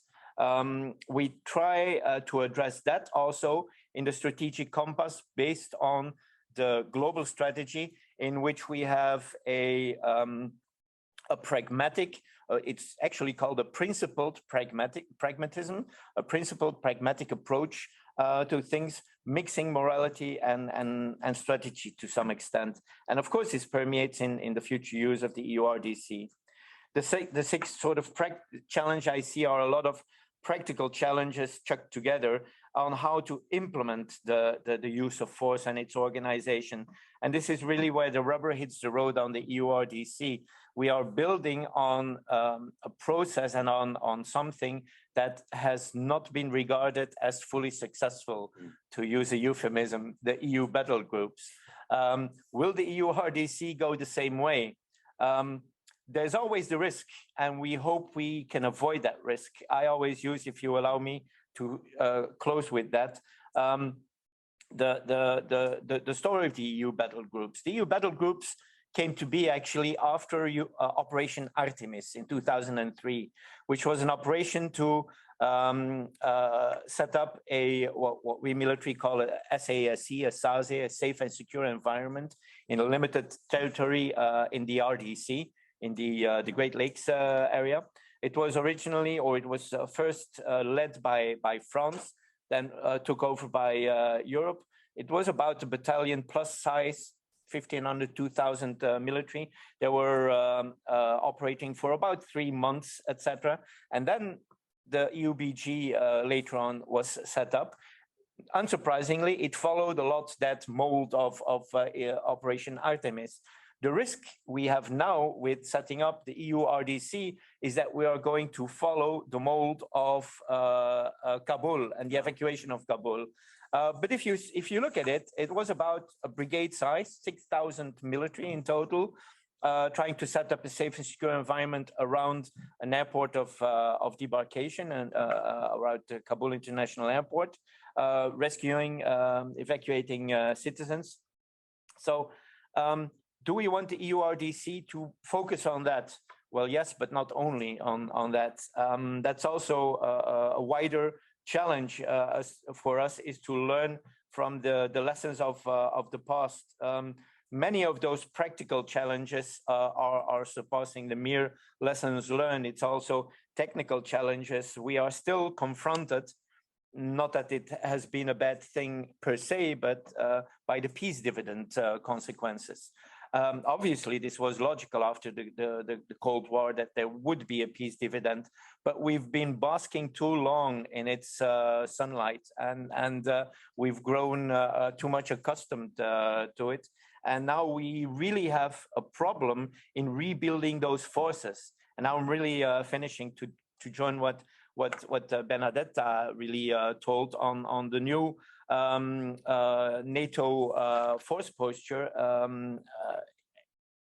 We cannot ignore the NATO in the room, so to speak. We are fishing in the same pond, NATO and EU. That will remain so in the near future, unless, as some would discuss, that we would construct an EU army. Not going to happen anytime soon, at least.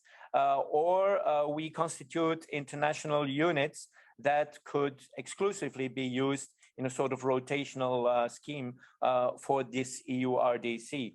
Very unlikely to happen, but what I do think is one of the only possible solution is that, yes, we do need to make the pond bigger or put more fish in it, so to speak.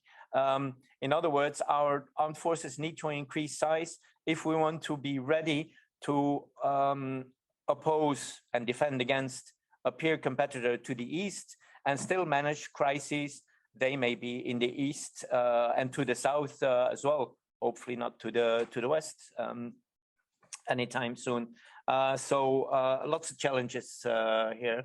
I hope that sort of gave you a good answer. No, that was really excellent, Hans. And your 6 points, I think, already covered a lot of ground. I took especially the eclipse of the peace dividend, not basking in its light, as you put it.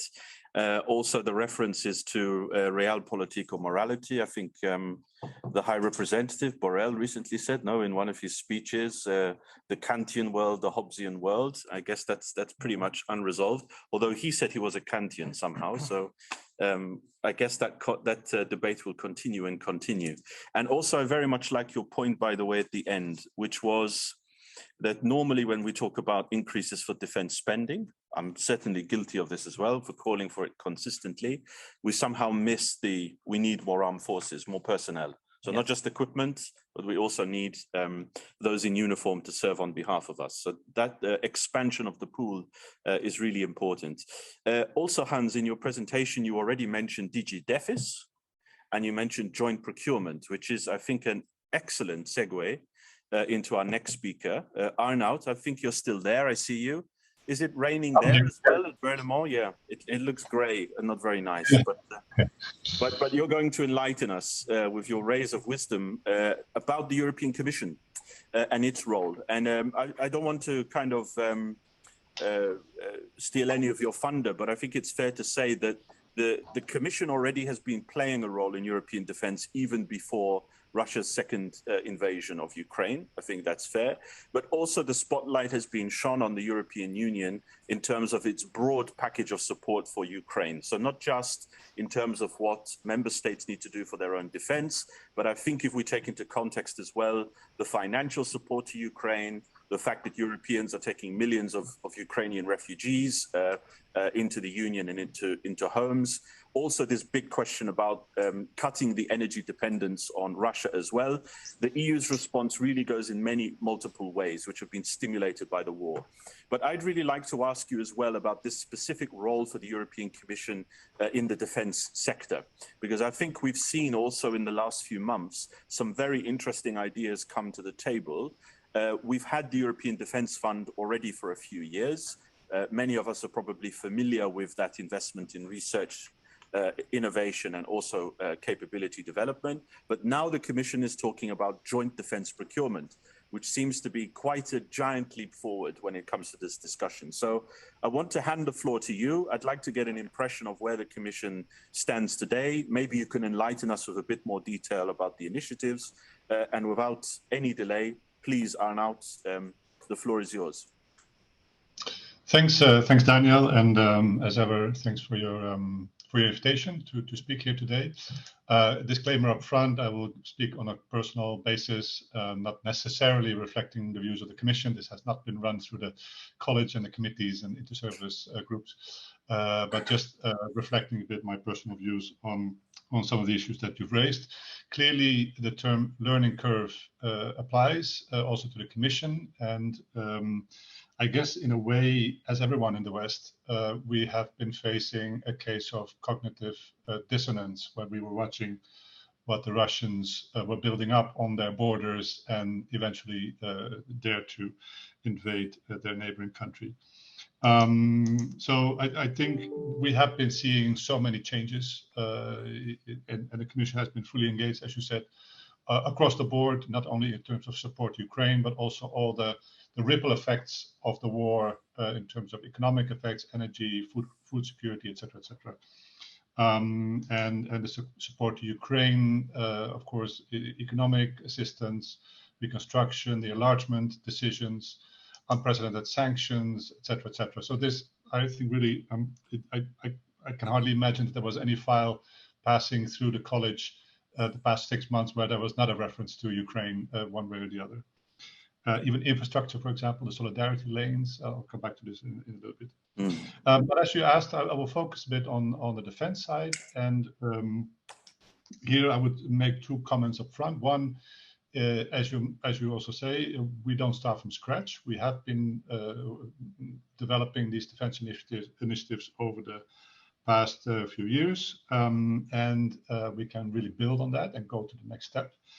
And secondly, the strategic compass, as also Hans already outlined very well, provides the overarching strategic framework also for the Commission in terms of what are the challenges and how we can move forward. There are some areas in which the Commission is not necessarily in the lead, and maybe I'll start with that.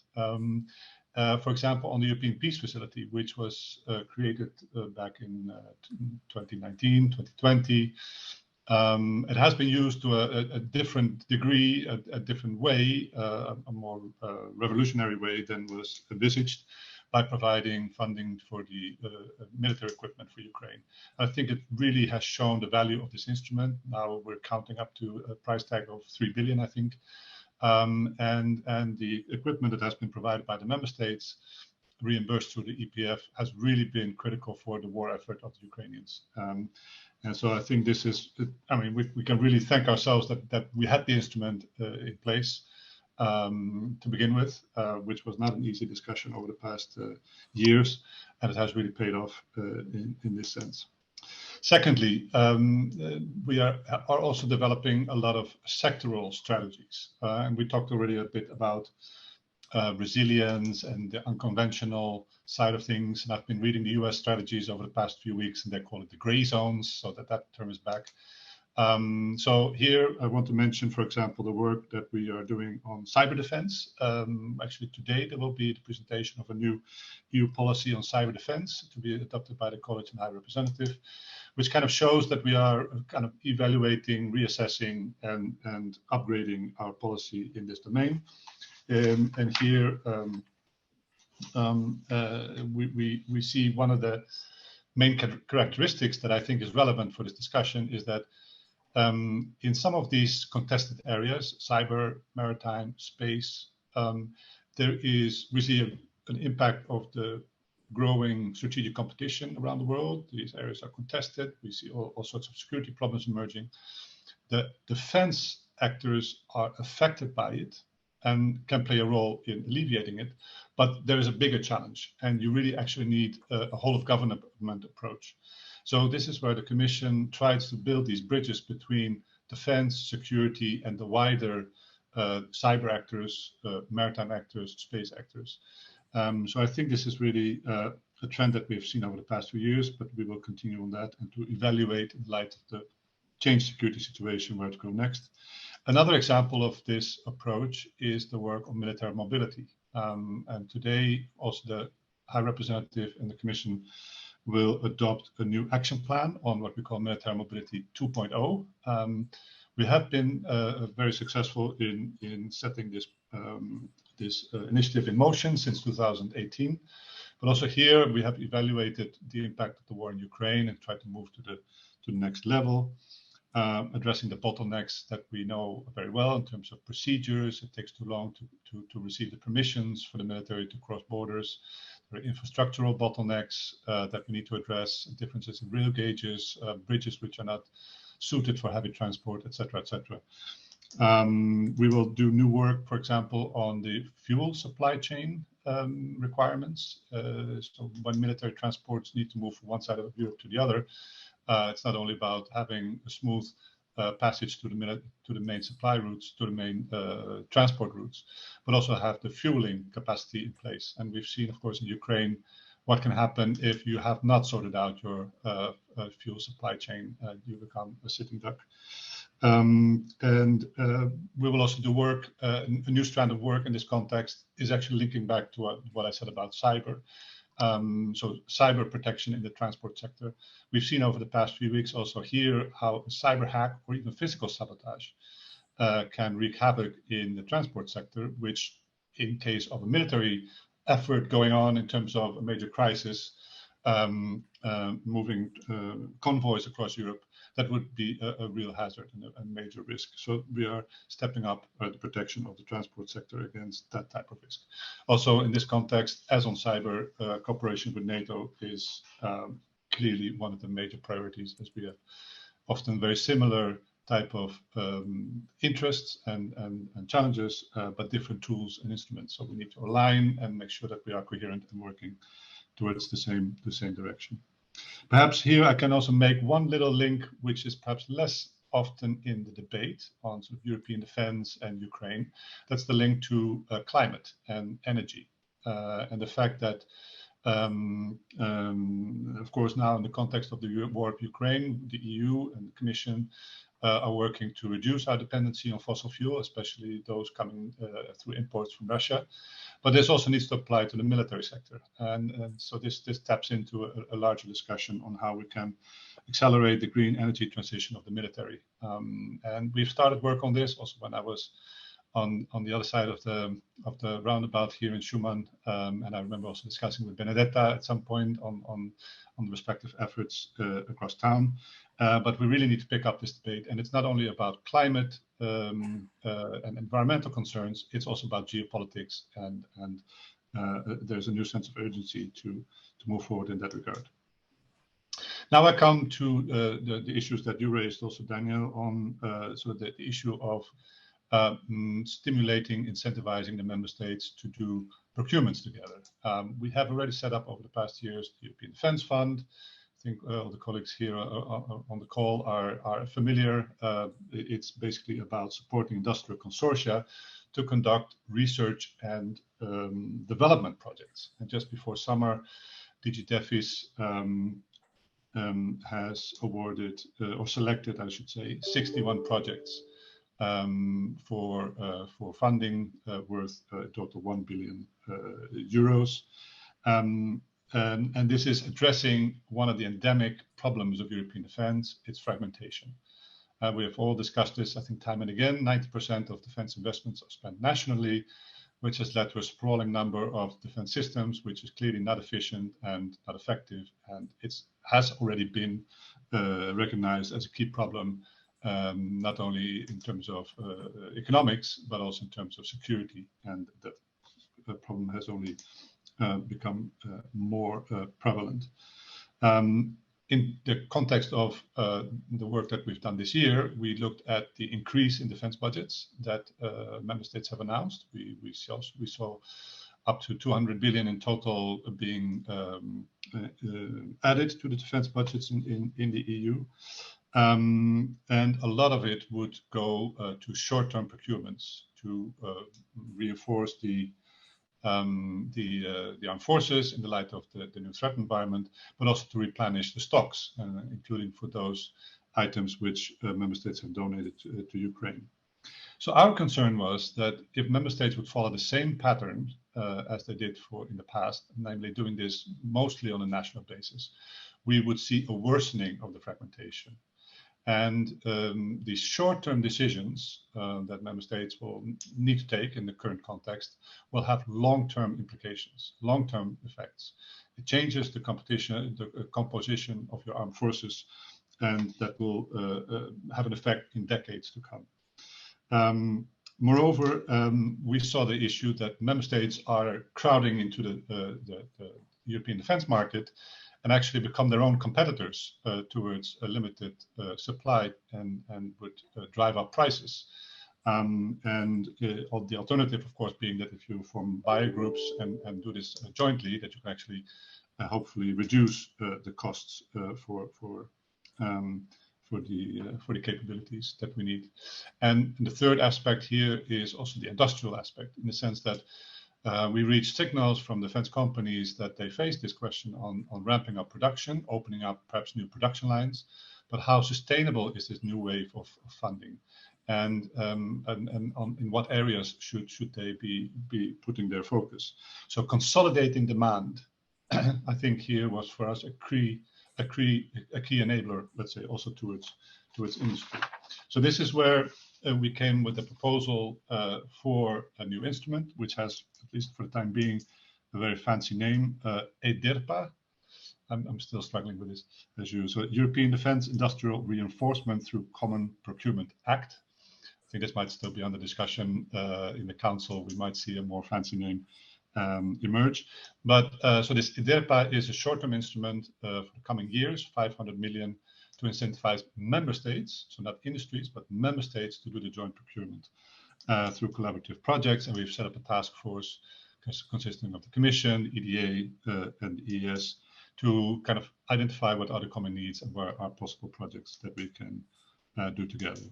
In the coming years, the next year, the Commission will present a more longer-term proposal on how to do this joint procurement in the longer term, including also proposals for a VAT exemption for such consortia who will buy defense capabilities in the EU. Perhaps in the final couple of minutes, I want to maybe highlight a couple of questions and issues and picking up on some of the debates that you've raised. For example, starting with some of the issues that we've also discussed in the context of this EDERPA, this new instrument.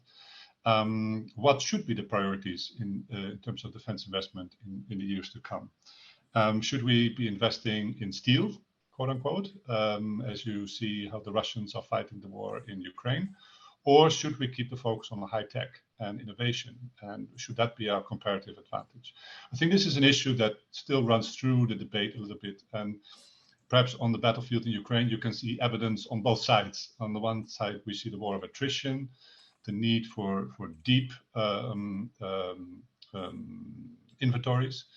On the other hand, you also see the value of more high-tech capabilities, or not even so high-tech, but just these drones that can already wreak havoc. Second dilemma that I see in the debate, and also that we already touched upon today, is the dilemma between territorial defense and crisis management. Also in terms of what capabilities do we need? Are we now putting all our eggs into the basket of collective defense, which is clearly the number one priority in light of the war in Ukraine? At the same time, we still face an environment which is highly unstable with various crises in our neighborhood, as Hans also explained. So what does this mean in terms of our capabilities, transport, etc.? Thirdly, and this is maybe, I will stop here then, Daniel, the question on what are the strategic priorities for Europe and the United States. I've been reading the US National Security Strategy, the US National Defense Strategy. China tops the list of priorities. Now, if we've been discussing, I think Benedetta also explained, China is also a major concern for Europe, for NATO, but the number one priority for Europe inevitably needs to be Russia. That will be the more consequential challenge that we face, even by sheer proximity, even though we also recognize that there is this sort of overarching question on the rise of China. So how do we deal with this mismatch between the US and Europe? We can, maybe it's not as big a dilemma as we could think about, but at the same time, I feel we don't really face up to this strategic reality, both as Europeans and as Americans, to be very honest. So the question, how can Europe bolster its effectiveness as an actor, either through the EU or through NATO? I'll leave it in the middle.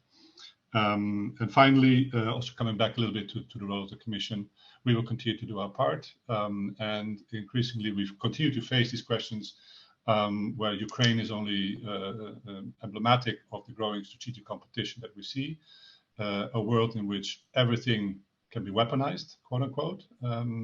And we need to continue to mobilize our full toolbox to face these challenges. I will stop here and turn back the floor to you.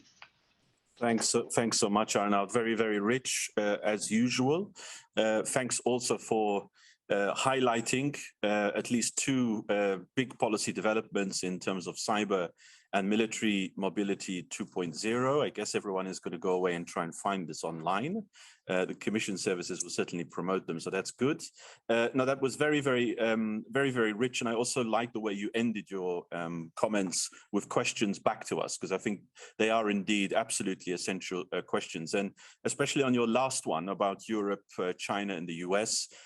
Maybe some shameless promotion, but here at CSDS as well, that is very much a question which we're focusing on in our research and also in terms of events. So you'll be hearing about them as well in order to aid your own reflection. So thanks so much for that, Arnoud, for giving us that commission and indeed your own personal perspective on these issues.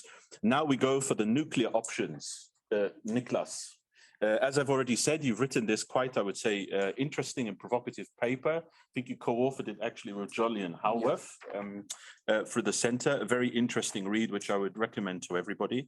And you're basically posing a question, which is, how would the EU react in case of a Russian nuclear attack on Ukraine, which is a bit like Pandora's box. It opens so many different questions and thinking. And I think the very fact that you even posed that question is indicative of the times in which we're living in. So what I'd like you to do in the next 10 minutes or so, and also to allow a bit of time for Q&A with the audience, is first of all, tell us how you think the EU would respond in case of a Russian nuclear attack. And maybe you also want to tie some of the discussions with some of the other issues that you've heard from some of our other speakers. So Niklas, the floor is yours.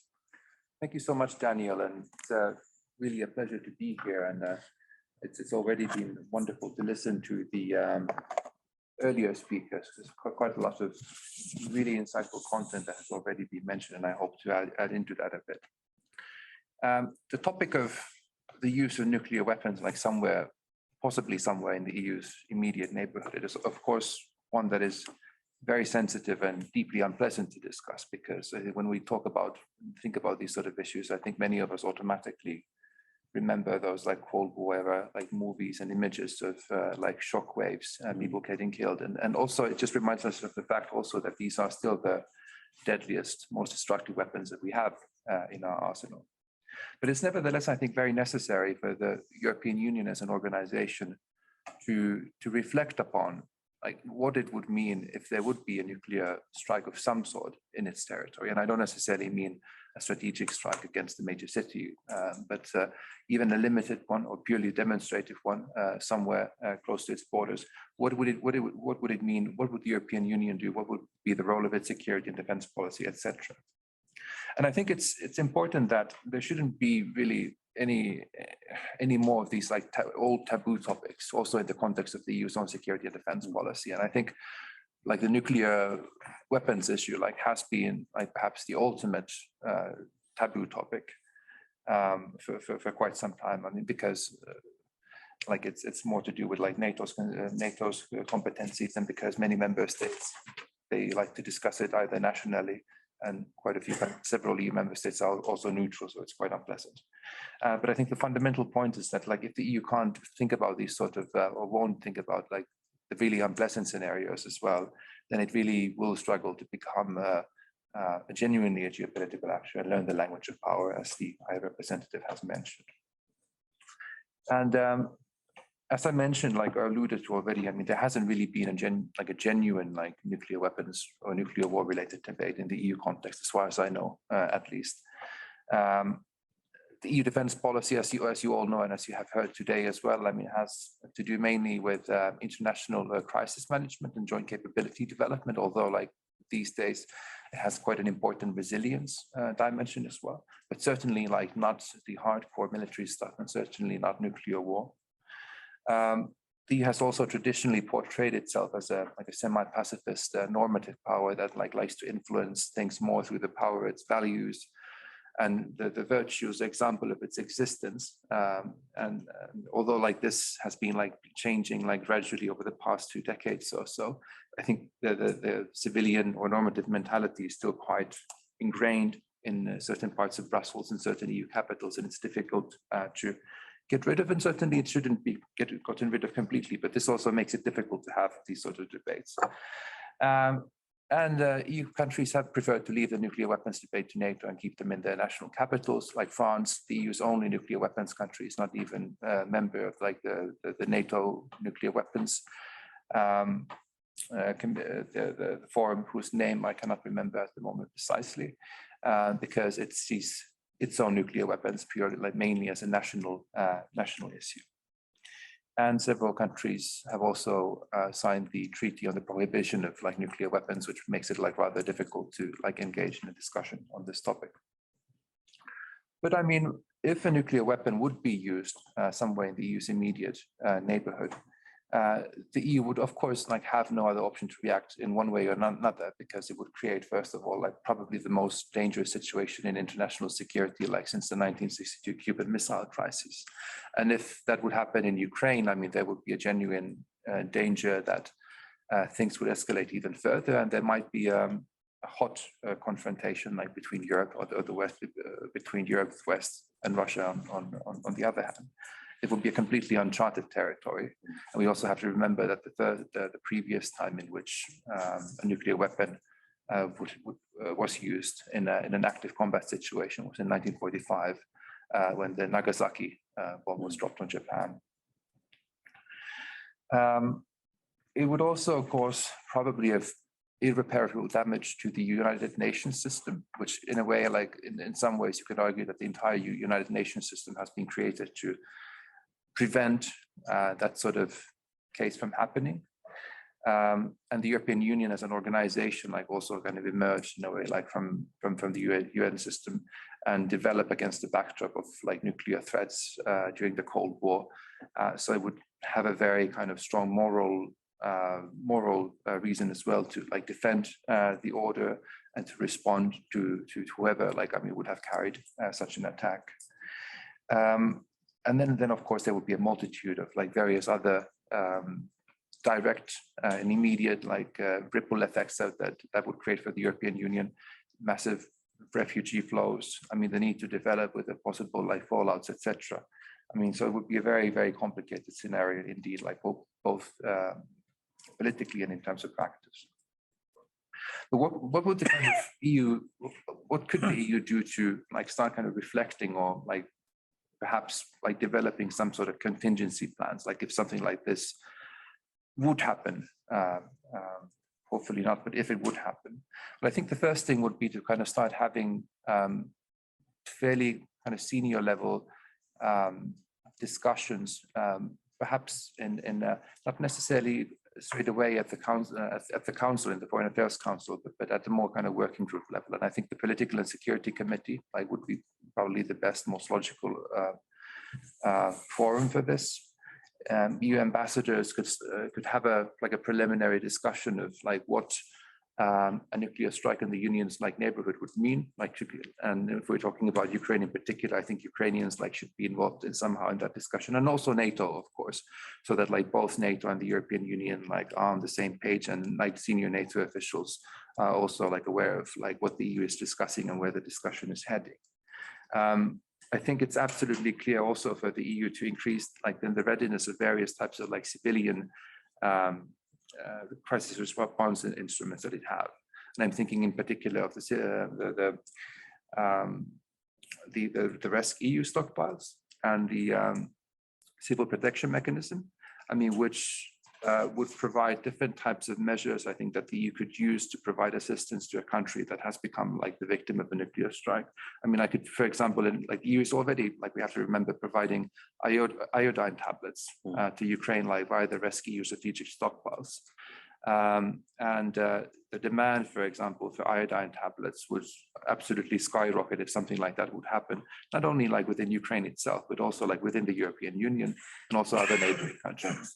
And I would also, for example, envision that there would be a necessity of providing an additional package to the European Peace Facility to help Ukraine or whatever country would become subject to such an attack, protective gear and other equipment that is needed to deal with the consequences of the radioactive fallout, for example.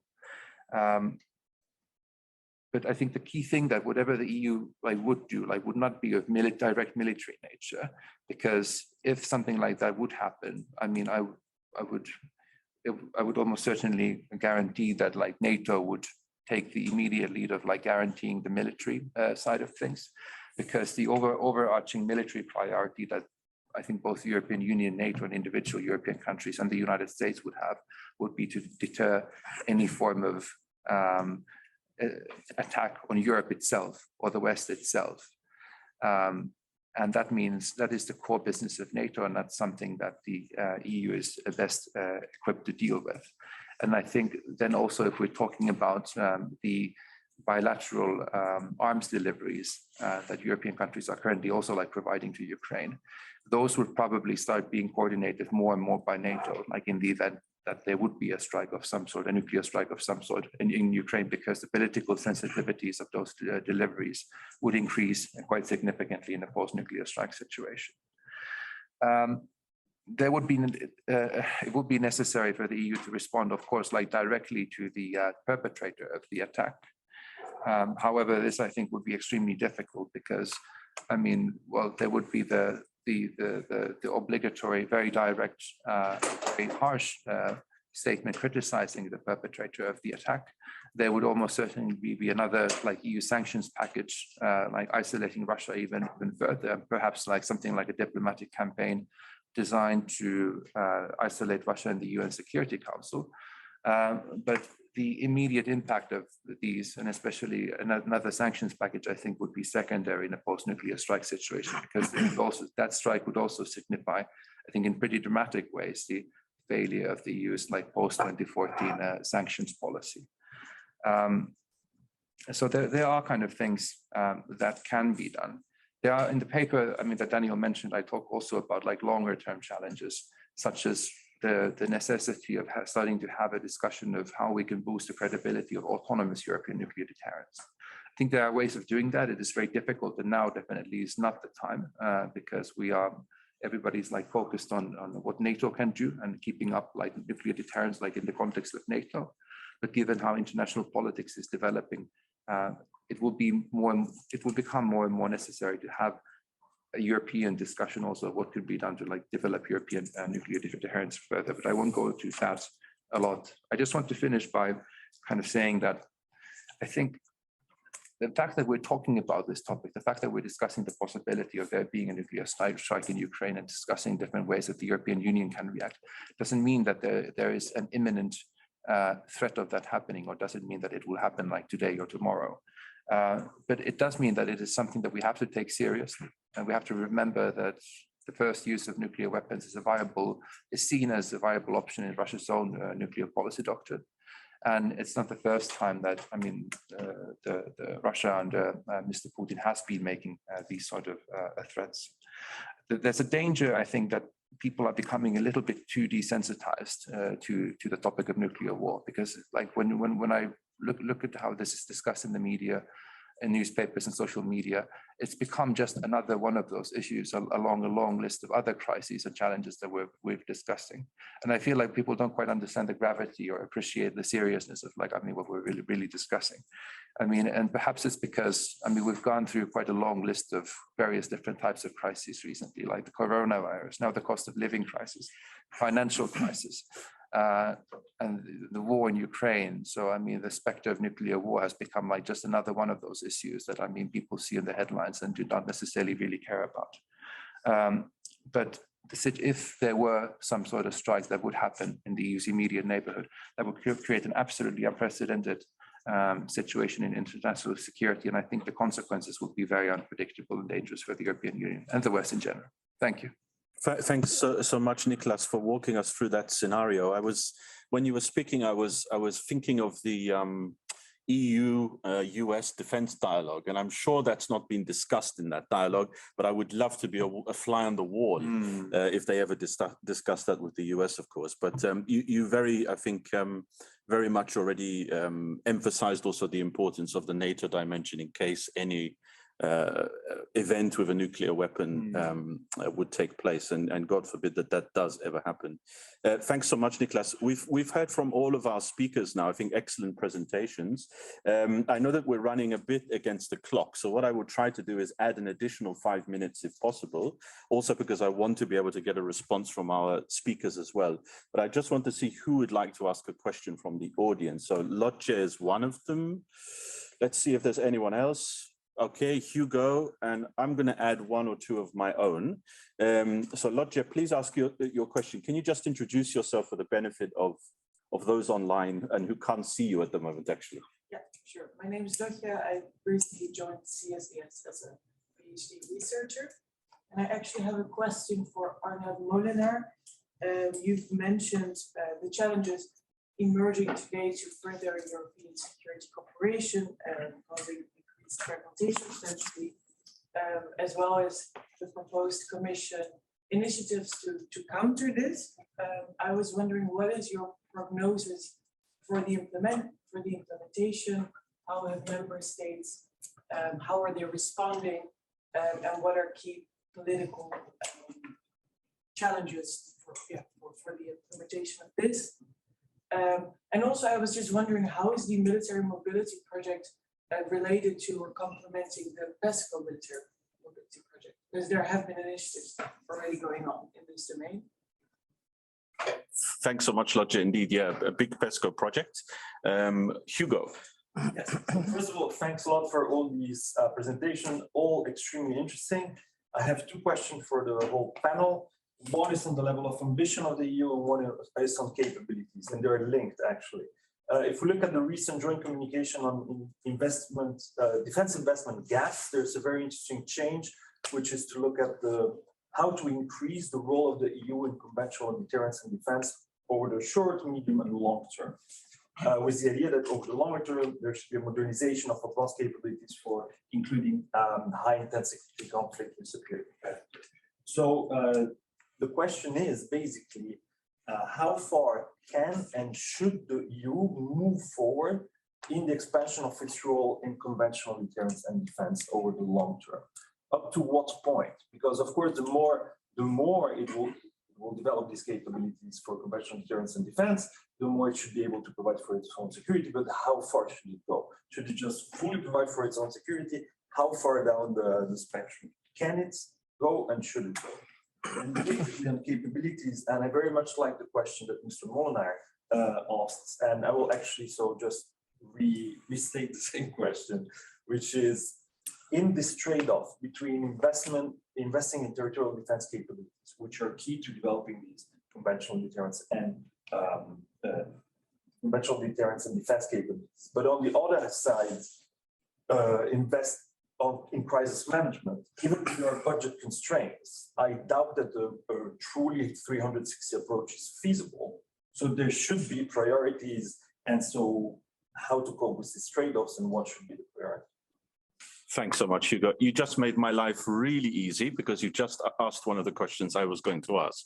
So fantastic, and thanks for that. But let me add a question on hybrid threats, and especially for Peter, Sinden, and I guess Benedetta as well, because it seems to me that there's a bit of a challenge here in trying to integrate what we would normally discuss as hybrid threats, enhancing resilience.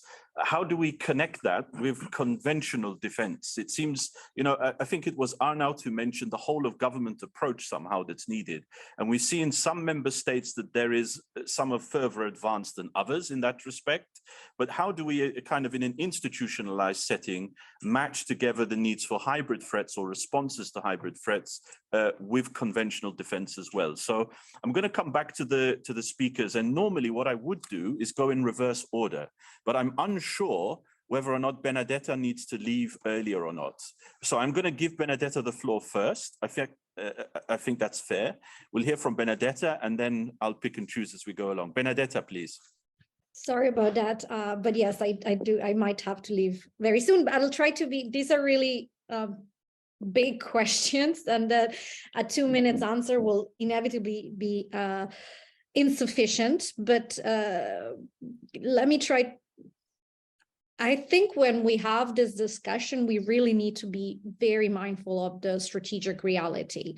So my point is, when I think about what does it take, and I will repeat the question to see if I got it right, but for the EU to fully provide for its own security, my answer is no. The defense of Europe only works in a transatlantic format. We know that in terms. I can give you the whole spiel, but you know that you need the UK in. You need Turkey. You need our northern. You need our northern flank. You need the United States. You need nuclear deterrence, which the EU can have a lot of conversations about, but the extent of nuclear deterrence comes from the United States principally, and from the UK in a NATO context. So we have to be grounded in reality.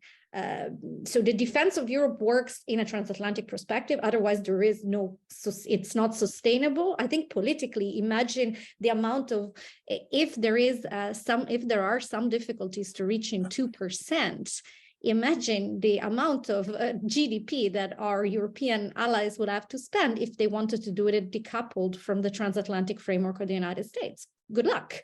It's not going to work. And I will also say, in an area of strategic competition is also not beneficial. I think it doesn't lead us anywhere to think about let's think about how we can contribute better, strengthen the European pillar in the broader transatlantic defense construct. That's helpful. And I think it's more realistic, of course, because we still have 80% of defense capabilities coming from outside the EU in a NATO context. So I think we have to let's start from reality and build from there. And I think in that context, there is so much that is being done in the EU, and it is incredibly helpful to strengthen the transatlantic defense framework. And we heard about some of these important projects. And when we're thinking about joint capability development, that's absolutely crucial. But of course, these capabilities will need to be fit for the military requirements set by NATO and available to NATO. But there is not contradiction at all. So I think we need to really think in that framework. In other words, before we think about flying, let's learn to crawl and then to walk, because let's not set political ambitions that are really detached from reality and then risk being trapped in a situation in which we cannot provide for our own security, especially in this context. And I don't think really that is the debate out there. Just let me be clear. I think that the debate we're having in terms of strengthening NATO-EU cooperation, looking very positively on the EU's efforts to strengthen their own security and defense portfolio, all of this is done within the transatlantic framework. So I would say, I don't think I would look at the aim here to fully provide for its own security. I don't think that's realistic. But we do have to think about strengthening European responsibility for our own backyard. That inevitably means trade-offs. And I agree, that's a very difficult one. We can't, I will steal the phrase, crisis will not stop, so we cannot become a one-trick pony. We'll need to do crisis management because there will be crisis, and I think that's true. We do have to do some catching up on our defense spending and our conventional capabilities, especially. It will take some time. I think we are in a good, we're moving in the right direction, but until we have done some of that catch up, we'll have to make some trade-offs, and that's why it's so important. That's why the defense planning process that we have in NATO is so important, because we're matching capability requirements with needs and plans. And of course, we're not looking just at deterrence and defense, we're looking at the 3 core tasks, and crisis management and prevention is one of them. So I would say that that would be the shortest possible answer to that really good question. And I will not go on conventional and hybrid because I would like to hear from the other panelists. Thanks, Benedetta. And of course, I want to take this opportunity to thank you again for being with us. I know that you may have to rush now to other meetings, so very sorry to see you disconnect. But again, thanks so much for being with us, and I'm sure we'll see you again. Thank you. Arnoud, I'm going to turn to you next, if I can. Thanks. Now, I think we just started an interesting discussion that we could easily fill, let's say, the next of the afternoon with.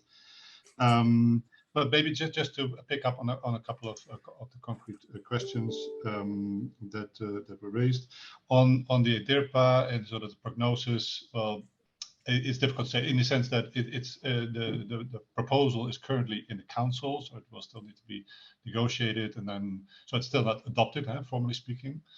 But we do already we are working, as I said, with member states and with EDA and military staff to identify possible projects with the member states. So I think there are some possible projects emerging. Overall, the problem sometimes in this context is that national military planning, defense planning, is relatively inflexible in the sense that budgets have been, the implementation of the budget is usually prepared for the coming years, and then there's very limited room to sort of maneuver. Of course, now we're in a different context, so perhaps there is more flexibility right now. On military mobility, the question I think was how it relates to the PESCO project on military mobility.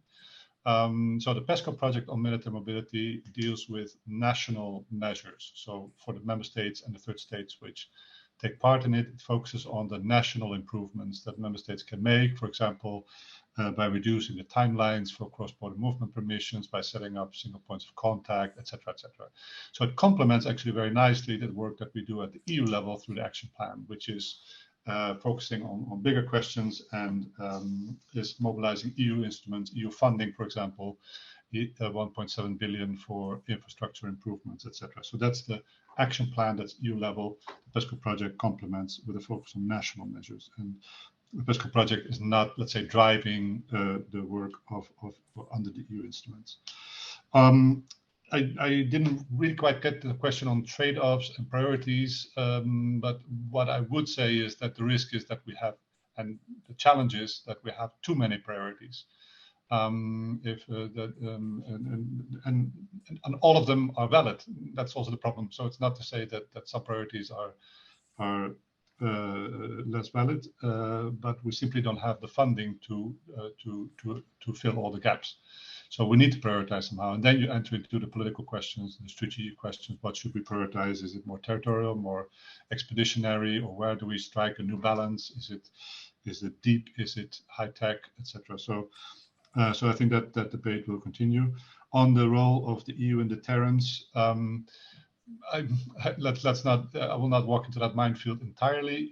What I would say, however, is again reading the US documents.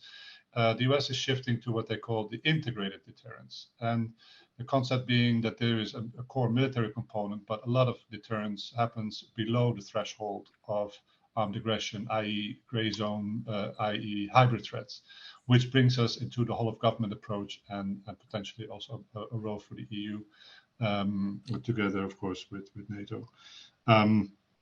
And this issue of the EU dealing with security and NATO and transatlantic, that's, I think, a discussion that we will continue to have. And I know that, and thanks for pointing out Daniel, that your colleagues have been working on this. I see Luis Simona also had an interesting paper that I looked at earlier. But there is a real challenge out there. And I think that the problem is not that we realize that Europe needs to do more, whether through EU or NATO, but it's rather that the Americans continue to pose some restrictions on what they think is helpful. For example, no duplication. It was warned, industrial access, even though they have Buy American.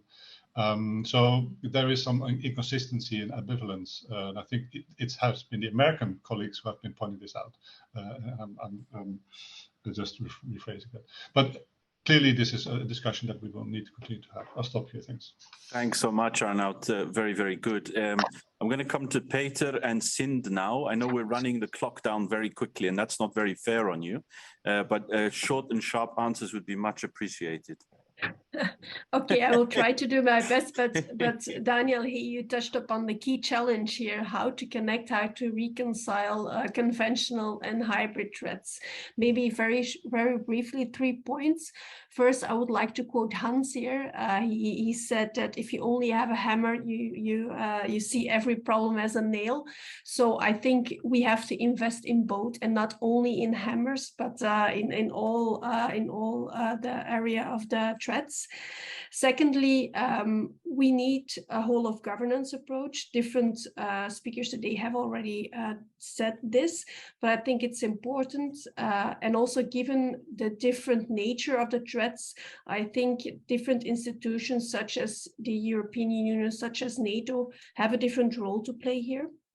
And then last but not least, I think from a defense economics point of view, the conventional threat is different from a hybrid threat in the sense that conventional threats here we see security as clearly a public good, which raises the problems of burden sharing. I think the security in terms of hybrid threats has more private characteristics, which imposes other challenges as well. So that was my 2 cents very briefly. Thanks, Sind. And you know, I think you'll be writing a paper on this. That's the pressure we're going to put on your shoulders now. So thanks for that very quick response. And Peter, do you want to add anything? Perhaps some small sentences. So first of all, the conventional, it's mainly associated with defense budgets, which are well measured and compared with other nations. But if you are looking at hybrids, you also want private institutions or other public institutions that will have to take on certain tasks. So then you will need to look at more broader security expenditures, I think. And then I think the main challenge is to address and to find out who is best suited to address which type of challenge. For example, within the military, as we are making the link with conventional, we have the military intelligence apparatus, which can do things against disinformation, which can do things against cyber, for example. But a lot of other institutions are more suited to address, for example, disinformation, to look, for example, from an analysis point of view at economic warfare or proxy forces, etc. So I think there are a lot of institutions within Belgium, within the EU, within the landscape. And I think it's very difficult to clearly align who is best suited and who will be responsible to address which threat. Thanks, Peter. That very, very interesting additional points. And I guess that's also relevant in the context of all of the discussions which we will have now about whether 2% of GDP should be the baseline or the aim, or what does 3 or 4% mean in terms of how member states or states calculate their defense investments, including the hybrid dimension and military intelligence dimension. So thanks very much for that additional reflection. Niklas, very briefly, and then we'll end with Hans. Yeah, just very quickly on the level of ambition capability development question. I don't think personally like there should be any caveats on what type of capabilities like the European Union should be able to develop, because ultimately, I mean, like the purpose of should not be to develop capabilities that could be used simply for CSDP operations, for example, but capabilities that could be used across a wide range of spectrum, and ultimately capabilities that also contribute to the collective European defense in the context of NATO.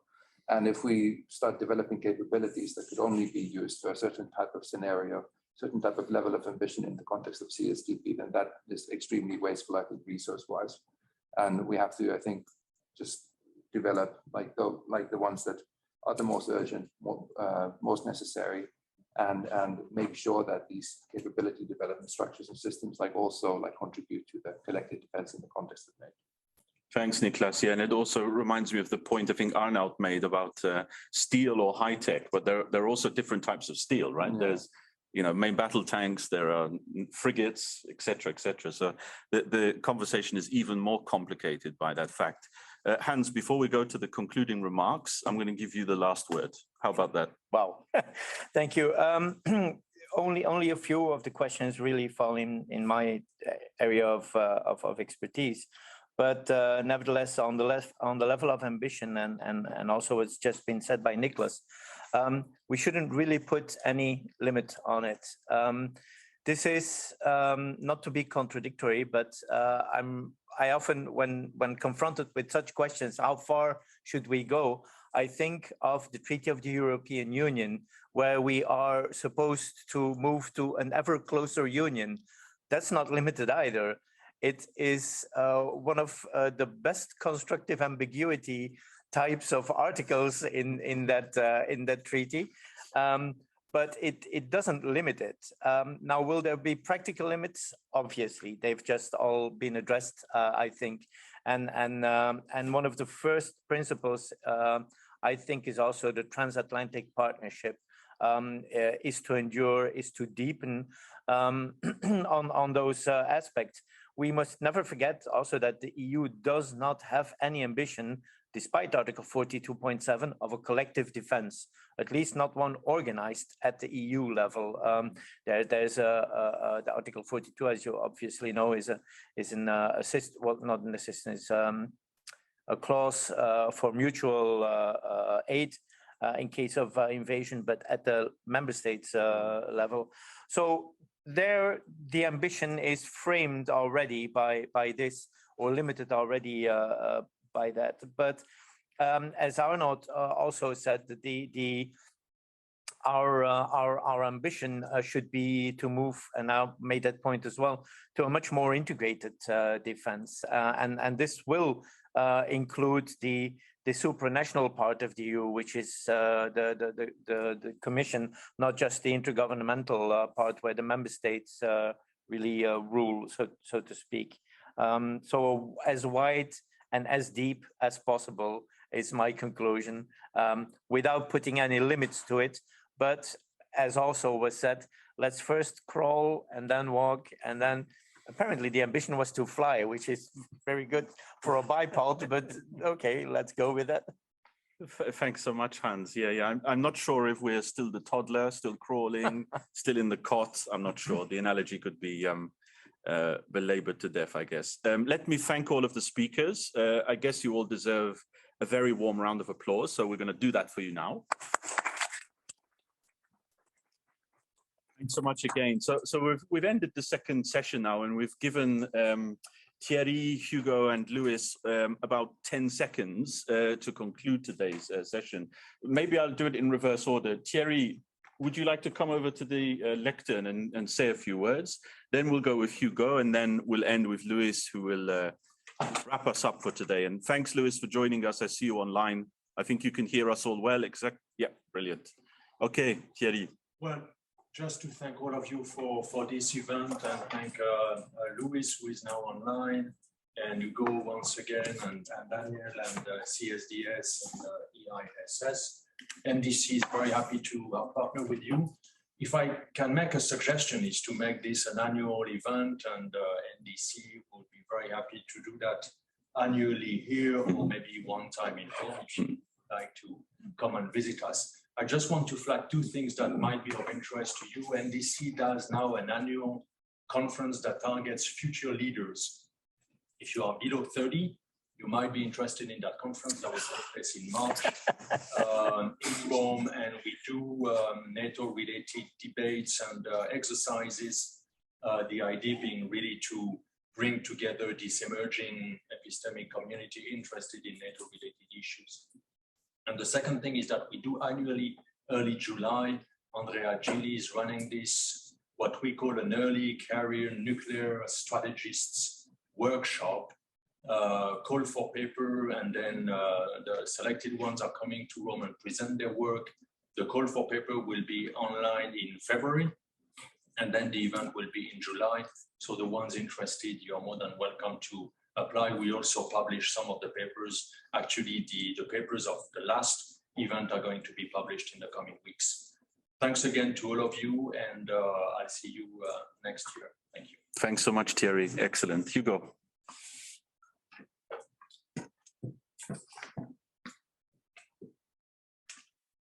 Okay, well, what can I say? First of all, I really want to thank everyone. I want to thank all the speakers of this panel, of the previous panel. I thought the discussion, including in this panel, was absolutely fantastic.